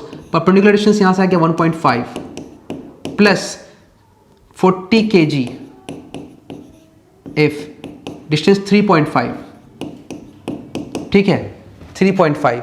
अब मम्मी का 60 kg F, 60 kg हो गया इसका वेट kg, और फोर्स मास इनटू एक्सेलरेशन, मास क्या है 60 kg, एक्सेलरेशन F, डिस्टेंस यहाँ से परपेंडिकुलर डिस्टेंस इनटू x। ठीक है, तो बच्चा यहाँ से सॉल्व करो इसको, 40 kg और 30 kg इन सब पूरे टर्म्स को जोड़ो यहाँ पे इसको, तो ये 15 तिहाई 45 और ये 0, तो ये आपका आ जाएगा 45 kg F, 45 kg F ये हो जाएगा। प्लस इसको करो आप 4 5 20, 4 5 20 का 0 हाथ में 2, और 4 तिहाई 12 2 14, 140, और ये 40 से एक शून्य कट गया तो ख़त्म हो गया कहानी उसका। तो सिंपल कर सकते हो 35 चौका हाँ 140 सही है, 140 kg F ये हो गया, और ये 60 kg F into x. Okay, तो ये 140 है वो 45 आ जाएगा 185 kg F, 60 kg F, kg F काट लो, कहानी ख़त्म करो इसका। तो x क्या आ गया बच्चा 185/60, 5 तिहाई 15, 5 7 35, 5 12 7, तो ये 37/12। हाँ, तो आंसर आ जाएगा 12 दूना 24, 12 तिया 36, 3 point something. Option number B जो हम लोग को दिख रहा है 3.08 आएगा ये आंसर, 3.08। बच्चा चूंकि सारा डिस्टेंस इन लोग का मीटर में था तो ये भी क्या चीज में आया होगा, मीटर में ही आया होगा। ओके, तो ये 3.08 मीटर। ऑप्शन नंबर बी जो है इसका राइट ऑप्शन है। क्वेश्चन के साथ जब भी डील करो एक चीज रखना बहुत जरूरी है, मैं बच्चों को मैं सिखाता हूँ। आप अगर 5 क्वेश्चंस कर रहे हो तो 5 क्वेश्चंस को अपने पेशेंस के साथ करो, उसको आराम से करो, देखो समझो, उसके साथ वक्त दो। हड़बड़ करते चले जा रहे हैं, एक क्वेश्चन से कुछ नहीं सीख रहे हैं, कोई बेनिफिट नहीं है। क्वेश्चन रट्टा मारने के लिए नहीं होता है, किसी का सॉल्यूशन देखने से आपका क्वेश्चंस का प्रैक्टिस नहीं हो सकता है। क्वेश्चंस का प्रैक्टिस का मतलब होता है आपको खुद से करना पड़ेगा। ठीक है, खुद से करने का मतलब भी हो गया कि आप क्वेश्चन के सीरीज को देखो, उसके बाद उसी क्वेश्चन को खुद बना के, इस क्वेश्चन को आप वापस एक बार खुद से बनाओ, एक बार है ना, सीखने के बाद खुद से एक बार बना के देखो, फिर इसके बाद पीआर के क्वेश्चन को सॉल्व करो। आप देखो ये क्वेश्चन देखो, ये भी मीट्रिक स्केल क्वेश्चन है और ये भी आईसीएसई के पॉइंट ऑफ व्यू से बहुत ज़्यादा अच्छा क्वेश्चन है। अभी के टाइम के लिए मैं बताऊंगा ऐसा क्वेश्चन ना बहुत इंपॉर्टेंट है। ठीक है, अभी के हिसाब से क्वेश्चन क्या है समझो अच्छे से। क्वेश्चन में यहाँ पे if the centre of gravity of a metre scale of mass 80 gram, मतलब कि 80 ग्राम जो है आपका वो मीटर स्केल का वेट है, lies at 40 side sorry if the centre of gravity of the metre scale of scale of mass metre scale of mass 80 gram lies at 45 centimetre mark, मतलब कि सेंटर ऑफ ग्रेविटी 50 पे नहीं है 45 centimetre पे। अब ऐसा question के अंदर बता रहा है ये, ऐसा कर रहा है ये। ठीक है, if the center of gravity of meter scale of mass 80 gram lies at 45 centimeter mark, ठीक है, okay, then which one of the following diagram will show the balance position of the scale? तो कौन सा position जो है balance position scale का दिखा रहा है। तो देखो एक काम करो, 45 सेंटीमीटर पे बात करें तो यहाँ पर हो जाएगा 45 सेंटीमीटर, और यहाँ पर इसका वेट है जो कि कितना दिखाया जा रहा है 80 GF, तो वो हर जगह यही होगा। 80 ग्राम हो गया मास, ये कर दिए तो हो गया वेट 80 GF, तो यहाँ पे भी क्या होगा ये होगा 80 GF। यहाँ पे भी क्या होगा, ये 80, सबका सेंटर मास तो वही होगा, ठीक है, सबका 45 सेंटीमीटर मार्क पे, 45 सेंटीमीटर मार्क पे, और ये भी हो गया 80 GF 45 सेंटीमीटर मार्क पे, ठीक है, ये है। तो बोला कौन सा डायग्राम बैलेंस है, कॉमन सेंस है बच्चा कि ये राइट साइड वेट है, तो वेट जो सेंटर ऑफ मास ऑफ जो बैलेंस स्केल है वो राइट साइड घुमाएगा, मतलब कि एंटी क्लॉकवाइज घुमाएगा, तो हमको वेट को उस साइड ही लगाना पड़ेगा। और चारों क्वेश्चन में वेट को उस साइड ही लगाया है, लेकिन एक को 40 GF, एक को 30 GF, एक को 80 GF, एक को 45 GF। अब प्रॉब्लम ये कौन सा वाला ऑप्शन राइट होगा, इतना करके एक एक करके चेक करने का जरूरत नहीं, अब डायरेक्ट निकाल ही लो कितना मास लगाना, कितना वेट लगाना, अब डायरेक्ट निकाल लो, आंसर हो जाएगा। तो चलो कोई सा भी क्वेश्चन मैं ले लेता हूँ। सपोज मैंने यहाँ पर इन चारों क्वेश्चन को मैंने छोड़ ही दिया, मैंने अपना एक सिस्टम बना दिया। यहाँ पे बीच में ये 50 सेंटीमीटर है, ठीक है, लेकिन फलक्रम कहाँ पर है, फलक्रम बच्चा 60 सेंटीमीटर पे है, ठीक है, और यहाँ 45 सेंटीमीटर के मार्क पे क्या है, मीटर स्केल का वजन जो कि दिखाया जा रहा है 80 GF, ठीक है, और यहाँ पे कितना मास है मुझे मालूम नहीं, लेट कि मैंने मास m मान लिया। तो वेट क्या होगा, वेट होगा mg, मास m है और g क्या है इसका, ग्राम यूनिट है, m ग्राम, तो ये वेट मास क्या होगा mg, m ग्राम, g क्या होगा f, ठीक है। अब इस m को ही कैलकुलेट कर लो बच्चा, सीधा m कैलकुलेट करो। तो ऑल चूंकि बैलेंस है तो all clockwise force must be anti clockwise force, या all clockwise torque must be balance by anti clockwise torque, ठीक है ना। तो इसके हिसाब से क्या लिखोगे, ये 0 सेंटीमीटर मार्क है, ठीक है ना, और यहाँ पर क्या है 100 सेंटीमीटर मार्क है, ठीक है। अब देखो फलक्रम से ये दूरी कितना है, ये 80 यहाँ लिखो, 80 यहाँ जगह यहाँ पर है, 80 GF, ये हो गया फोर्स, डिस्टेंस क्या होगा 15, क्योंकि ये पूरा 60 ही 45 तो ये हो जाएगा 15 हो जाएगा सेंटीमीटर, ठीक है ना, सेंटीमीटर, सब कुछ सेंटीमीटर है। और ये क्या हो जाएगा mgf, ठीक है, इंटू परपेंडिकुलर डिस्टेंस यहाँ से कितना हो जाएगा 40, क्योंकि ये 60 है, ये पूरा 100 है, ये 40 हो जाएगा, ये हो जाएगा बेटा 40, तो ये 40 सेंटीमीटर। कैलकुलेट करो बच्चे यहाँ से, हाँ GF से GF काट दो, ठीक है, 5 से ये 3 बार में 15 कट जाएगा, ये 8 बार में ये कट जाएगा, और 8 से ये 10 बार में कट जाएगा, तो ये हो जाएगा 30, तो 30, और ये यहाँ पे आ गया m क्या आ गया 30, मास 30 होगा, 45 मास, 80 मास, 30 मास हो गया, g कर दिए तो ग्राम हो गया, 30 ग्राम, g मतलब के weight, acceleration due to gravity small f, तो ये हो गया m ग्राम और g हो गया एक्सेलरेशन f, तो ये ऑप्शन 30 जो है इसका ये राइट ऑप्शन है। अच्छा क्वेश्चन है, स्टैंडर्ड है, मज़ेदार क्वेश्चन है, देखने में अच्छा लग रहा है। 4 मीटर ब्रिज देने के बाद बच्चा का दिमाग ही फट के निकल जाएगा कि एक एक करके कितना वो सॉल्व करेंगे, बार बार करेगा तो देखेगा वो बैलेंस नहीं है, ठीक है ना। तो उतना नहीं करना है आपको, डायरेक्ट समझना है कि एम मान लो उसको और वो सॉल्व करके निकाल लो, तो ये बहुत आसानी में आपका हो जाएगा। ये क्वेश्चन ईजी लगने वाला क्वेश्चन था। अब आ जाओ, ये क्वेश्चन भी ICSE के लिए बहुत ज़्यादा इंपॉर्टेंट, कॉम्पिटेंसी बेस्ड क्वेश्चंस के लिए 2025 के लिए बहुत अच्छा क्वेश्चन है।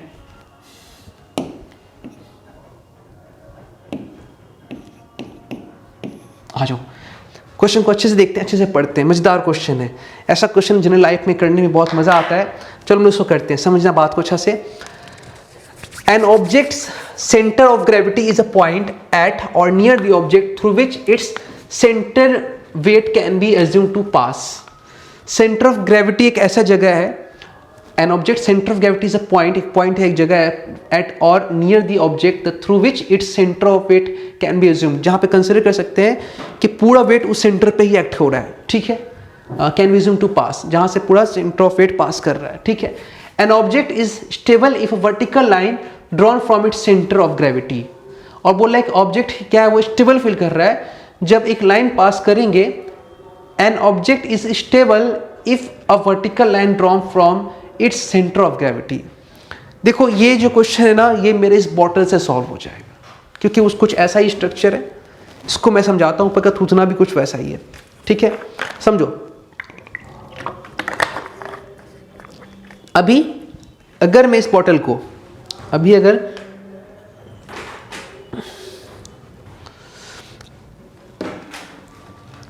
मैं इस बॉटल को पूरे पानी से भर दूं, तो सेंटर ऑफ ग्रेविटी क्योंकि पूरा पानी से भरा हुआ है, तो सेंटर वहां होगा जहां पे नेट मास होगा, बीच में कहीं होगा ऑलमोस्ट। लेकिन मैंने भी पानी खाली कर दिया है, तो पानी भारी पोर्शन नीचे है और ये भारी पोर्शन का सेंटर कहीं भी यहाँ आस पास में होगा, तो सेंटर नीचे है, समझ रहे बात को ना। आप इसको ऐसे उठाओ फिर ऐसे आ जाएगा, ऐसे उठाओ फिर ऐसे आ जाएगा, मतलब ये स्टेबल है। तो जनरल तौर पे मैं क्या समझाना चाह रहा हूँ कि सेंटर ऑफ मास जितना नीचे होगा उतना स्टेबल होगा, और सेंटर ऑफ मास जितना ऊपर होगा उतना अनस्टेबल होगा। समझ रहे बात को ना, ये चीज़ समझने वाला बात है।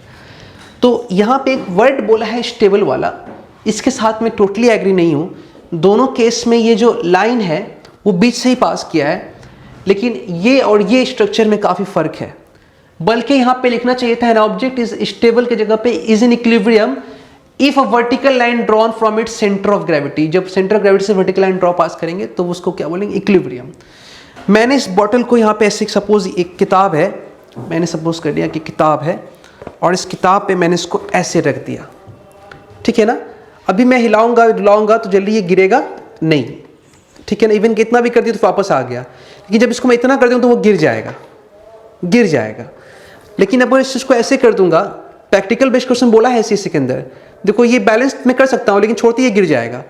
देखो ये दो, इसमें और इसमें क्या फ़र्क है, क्योंकि ये भी बैलेंस कर देंगे तो इक्विलिब्रियम होगा, ठीक है, और ये भी बैलेंस कर देंगे तो इक्विलिब्रियम होगा। लेकिन क्या है, इसके गिरने का चांस ज़्यादा है, तो ये अनस्टेबल है, और ये क्या है, स्टेबल है। और ये स्टेबल ये देखो ये भी स्टेबल होता है, लेकिन क्या कर दिए इसमें जो है ना, इसको टॉर्क लग गया, इसमें टॉर्क लग गया जिसको घूम जा रहा है। अब कैसे ऐसा हो रहा है ये समझो, ये समझने का ज़रूरत है। इस क्वेश्चन के साथ मैं टोटली एग्री नहीं कर रहा हूँ, क्योंकि मैं एक IIT का टीचर हूँ, तो मुझे पता है कि एक बच्चे के लेवल के हिसाब से यहाँ पे क्या लोचा चल रहा है, ठीक है। सुनो एक बात समझो, अभी मैं क्या करता हूँ इस केस में, चलो मान लेता हूँ ये वाला पोर्शन भारी काफ़ी दिख रहा है मुझे, तो मैंने जस्ट दिखा दी कि कुछ सेंटर कुछ यहाँ आसपास में होगा, तो इसका वेट कहाँ होगा, वेट नीचे होगा, mg। ओके बच्चा, वेट नीचे होगा। इसमें भारी पोर्शन ऊपर चला गया है, तो सेंटर कहीं आसपास में होगा, और अभी भी वेट कहाँ होगा बच्चा, वेट नीचे होगा, वेट नीचे होगा। वेट कहाँ पर है, वेट नीचे होगा, ठीक है। और इसका ही भारी पोर्शन कुछ यहाँ पर है, यहाँ पर है, तो अभी भी देखो बच्चा, अभी जो होगा, अभी यहाँ पर इसका वेट जो होगा नीचे होगा, ठीक है। अब देखो बच्चा, समझना बात को मेरे अच्छे से कि यहाँ पर हो क्या रहा है, कि मैंने हम लोगों को समझाया था कि टर्निंग इफेक्ट तब होगा जब बॉडी पे टॉर्क लगे, एक्सेस से परपेंडिकुलर डिस्टेंस होगा। अभी देखो यहाँ पे जो भी ग्रीन लाइन पास किया गया बॉडी के बीच से पास किया गया है, तो एक तरह से एक्सेस ऑफ रोटेशन हो गया। एक तरह से देखो ग्रीन लाइन ऐसे पास किया बेस से, मतलब ग्रीन लाइन को हमेशा हम सेंटर ग्रेविटी से पास कर रहे हैं। ये ग्रीन लाइन कहाँ से पास किया, सेंटर ऑफ ग्रेविटी से, green line centre of gravity से, green line centre of gravity से, है ना। और बात को समझना आप यहाँ पे अच्छे से, अभी ये mg कहाँ से पास कर रहा है, इसी लाइन से, तो यहाँ से कोई परपेंडिकुलर डिस्टेंस नहीं है, there is no torque, that means it is in equilibrium. यहाँ पे एक्सेस यहाँ से पास कर रहा है, mg नीचे है, एक्सेस से कोई दूरी नहीं है, देयर इज नो टॉर्क, ये भी इक्विलिब्रियम में है। लेकिन फर्क बेटा ये क्या होगा कि ये भी इक्विलिब्रियम, ये भी इक्विलिब्रियम, लेकिन ये स्टेबल इक्विलिब्रियम होगा, जो कि बुक में लिखा नहीं गया इस चीज़ को। स्टेबल इक्विलिब्रियम में होगा, इक्विलिब्रियम में होगा, क्योंकि इसका सेंटर मास नीचे है, इसका सेंटर मास धरती से काफ़ी ज़्यादा ऊपर है, तो ये क्या होगा, ये होगा अनस्टेबल इक्विलिब्रियम, अनस्टेबल इक्विलिब्रियम, ठीक है। इसमें क्या हो गया, एक्सिस से देखो, यहाँ एक्सिस से कुछ परपेंडिकुलर दूरी आ गया अपना। अगर सपोज करो आप ये ऐसे दिखा रहे हो और ये फोर्स मैं यहाँ पे दिखा रहा हूँ ऐसे, तो एक्सिस से कुछ दूरी है। अब ये हो गया line of action of force, ये mg जो होगा line of action of force है, और एक्सिस से कुछ दूरी है, तो मान लो ये mg है और ये कुछ दूरी है, तो ये क्या बनाएगा, इसको घुमाएगा नीचे, ये परपेंडिकुलर डिस्टेंस पे एक टॉर्क बनाएगा, बोलेगा ये डिस्टेंस है और ये mg नीचे, ये r जो है डिस्टेंस है, ये mg है, तो इसमें यहाँ पे इसके अराउंड क्या लग रहा है, टॉर्क लग रहा है। तो इसको आप छोड़ोगे तो ये टर्न कर जाएगा, टर्न करेगा तो ये गिर जाएगा। तो देखो, तो an object is stable if a vertical line drop from its centre of gravity pass through it's base. एक वर्टिकल लाइन ग्रीन जो हम पास किए हैं हमेशा इसके बेस से, ये ग्रीन लाइन इसके बेस से, ये ग्रीन लाइन इसके बेस से, ये बोला था इट्स बेस।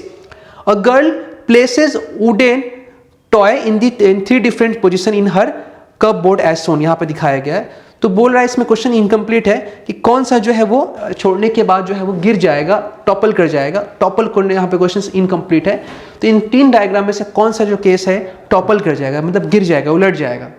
देखो गिर तो ये भी सकता है, गिर तो ये भी सकता है, ठीक है, लेकिन जनरली ये स्टेबल है, नहीं गिरेगा। ये भी नहीं गिर रहा है क्योंकि टर्निंग इफेक्ट नहीं है, लेकिन हल्का सा हिला दोगे तो गिर जाएगा, ठीक है ना।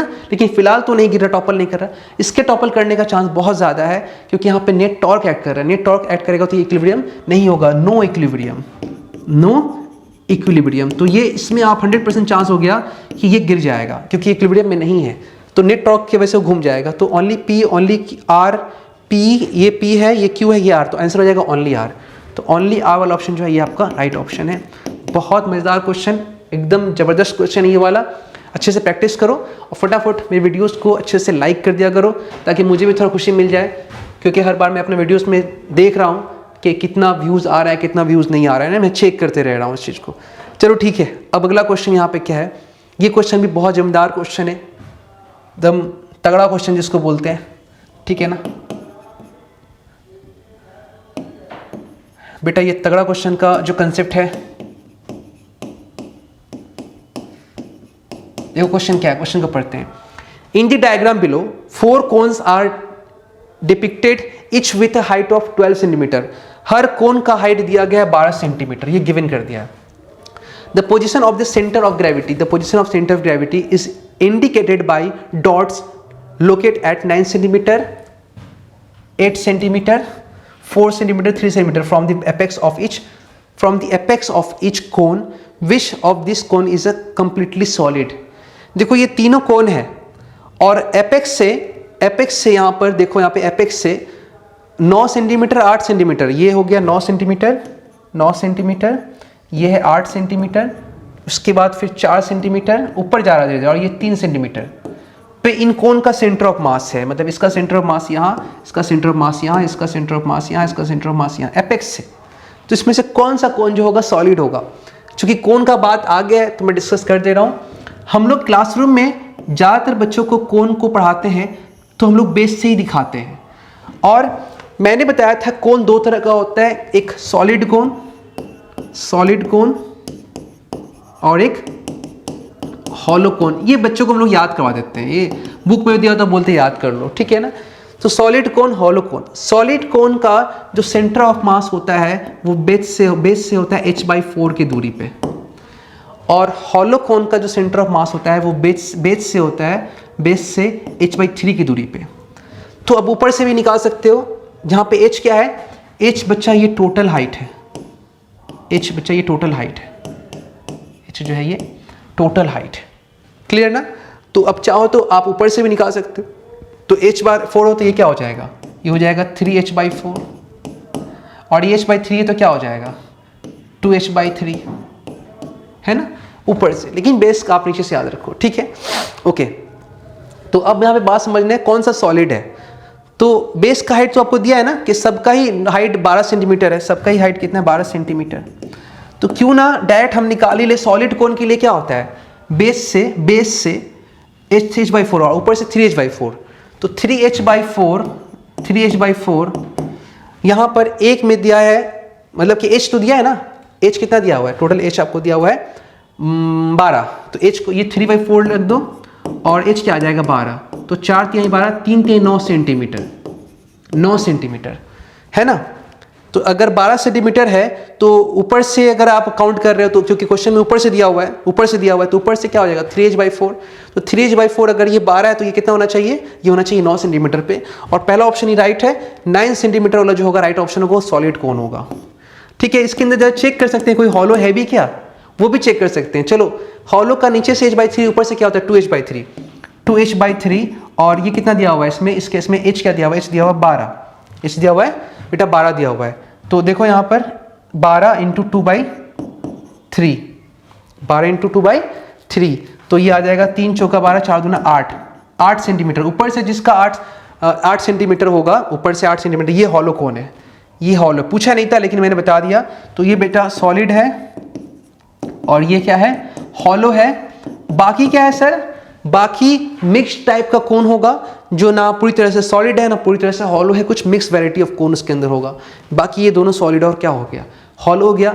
देखो ये बड़ा सुंदर क्वेश्चन, बहुत ही अच्छा क्वेश्चन है, ठीक है, बहुत ही सुंदर क्वेश्चन है, बेस्ट क्वेश्चन है ये आप लोगों के लिए आज के सीरीज का।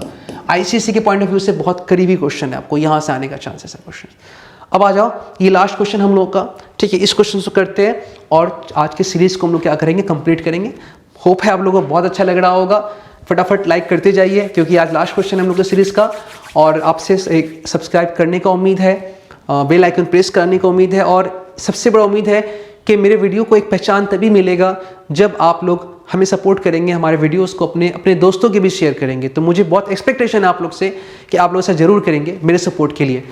आ जाओ बच्चा, क्वेश्चन में क्या बताया जा रहा है, Anu and Amy purchased ice cream in a plastic bowl and cone, ठीक है, रिस्पेक्टिवली, वगैरह वगैरह, साइंस फेयर वगैरह हम क्वेश्चन पढ़ सकते हैं। Regard with the very filled with ice cream और empty the centre of gravity of the object remain and change, और do you agree with Anu. सुनो, देखो यहाँ पर क्वेश्चन क्या है, मैंने क्वेश्चन को पढ़ लिया है।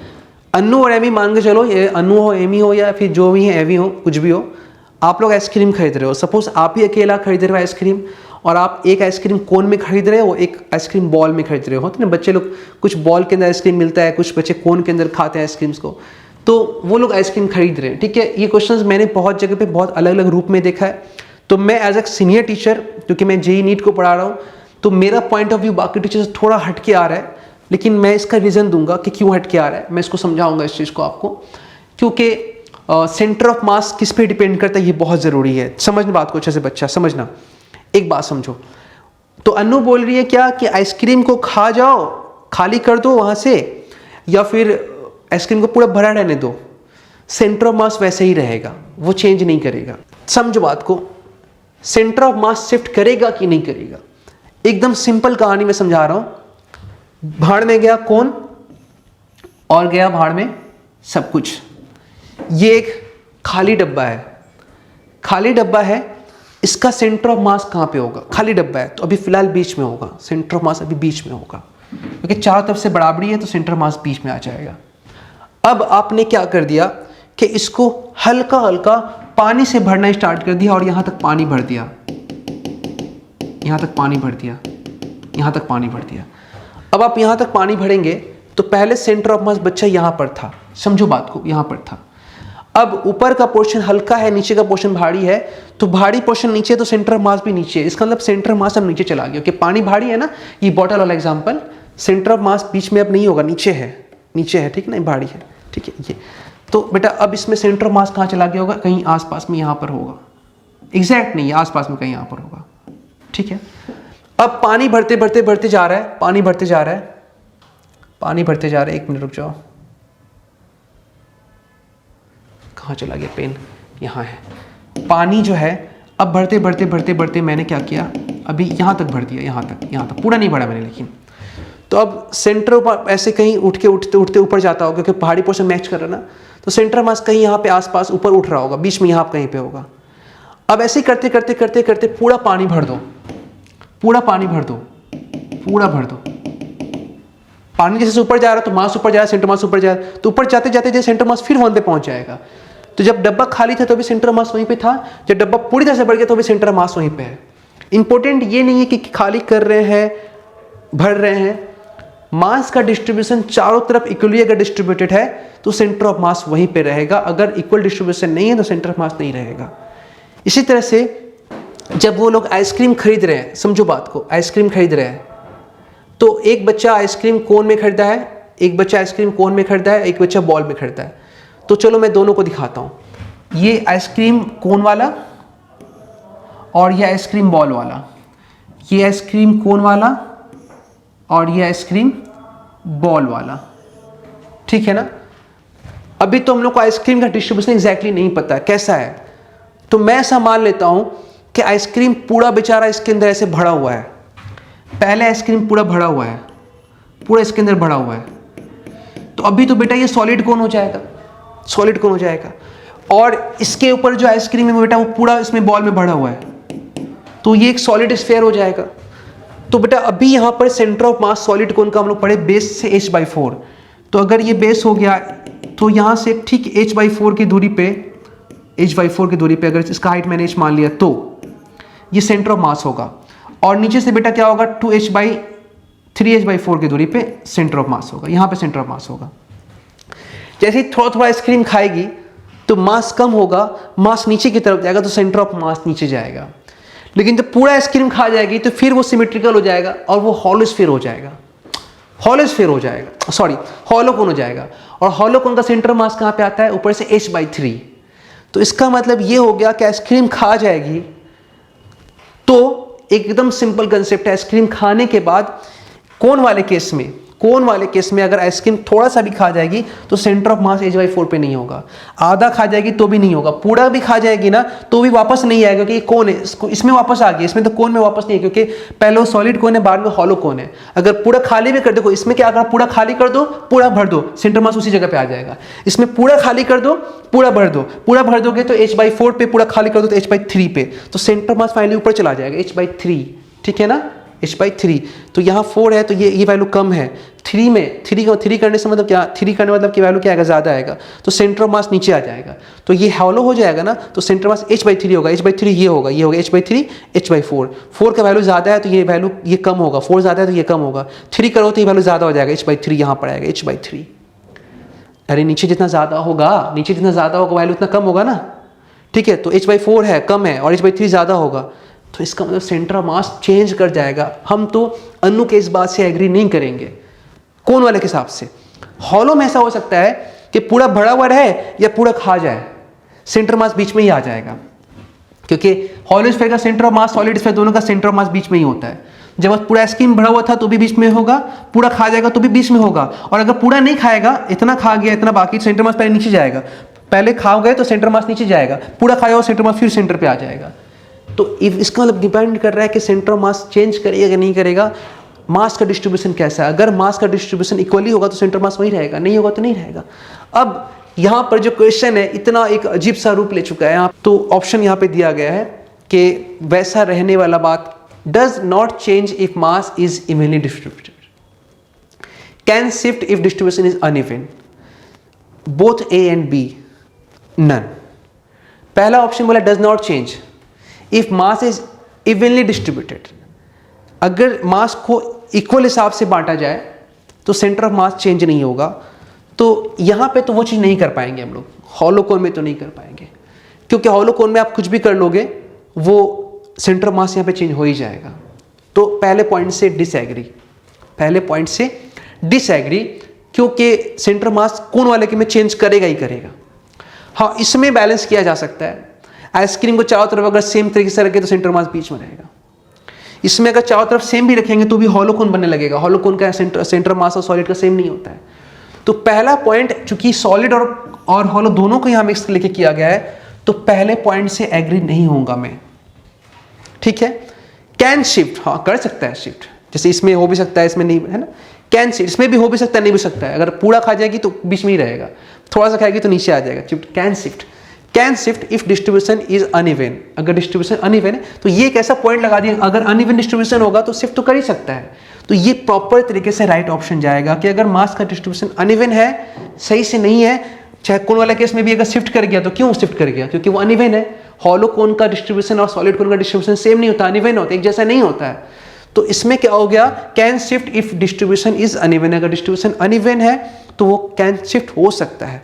तो मेरे हिसाब से जो सबसे राइट ऑप्शन होगा वो हो जाएगा ऑप्शन नंबर बी। मैंने अपने पॉइंट को यहाँ पे रखा है किस हिसाब से, हालांकि ये क्वेश्चन जो है इस क्वेश्चन को मुझे कराने का मेन रीज़न ये है कि इसको करने के बाद जो बच्चे के अंदर स्किल लेवल डेवलप होगा उसको यूज़ करके आप ग्रुप ए के सेक्शंस को अच्छे से ग्रिप बना करके पकड़ बना सकते हैं, सॉल्व कर सकते हो, ठीक है ना। इसलिए मैंने इस क्वेश्चन को आप लोगों को सॉल्व करवाया। होप है अब कोई क्वेश्चन नहीं है इसके बाद, ये लास्ट क्वेश्चन था। हाँ बेटा ये लास्ट क्वेश्चन था, और ये आज का हम लोग का ये इस सीरीज़ का जिसका नाम है क्यू सीरीज़, एक चैप्टर मैंने अच्छे से कंप्लीट कराया। आईसीएससी के एग्जाम के पहले ऑलमोस्ट मैं सारा पोर्शन कंप्लीट कर दूंगा। मान के चलो बेटा जितना भी चैप्टर्स का क्वेश्चंस है, आज जनवरी का करीब 14 या 13 तारीख आज कुछ है समथिंग, एट द एंड जनवरी के एंड तक, क्योंकि कुछ पोर्शन हम लोग फरवरी में भी करेंगे क्योंकि फिजिक्स में 4 दिन का छुट्टी मिला आईसीएससी के अंदर में, तो 10 फरवरी तक ऑलमोस्ट सारा पोर्शन हम लोग का कवर रहेगा, सारा पोर्शन।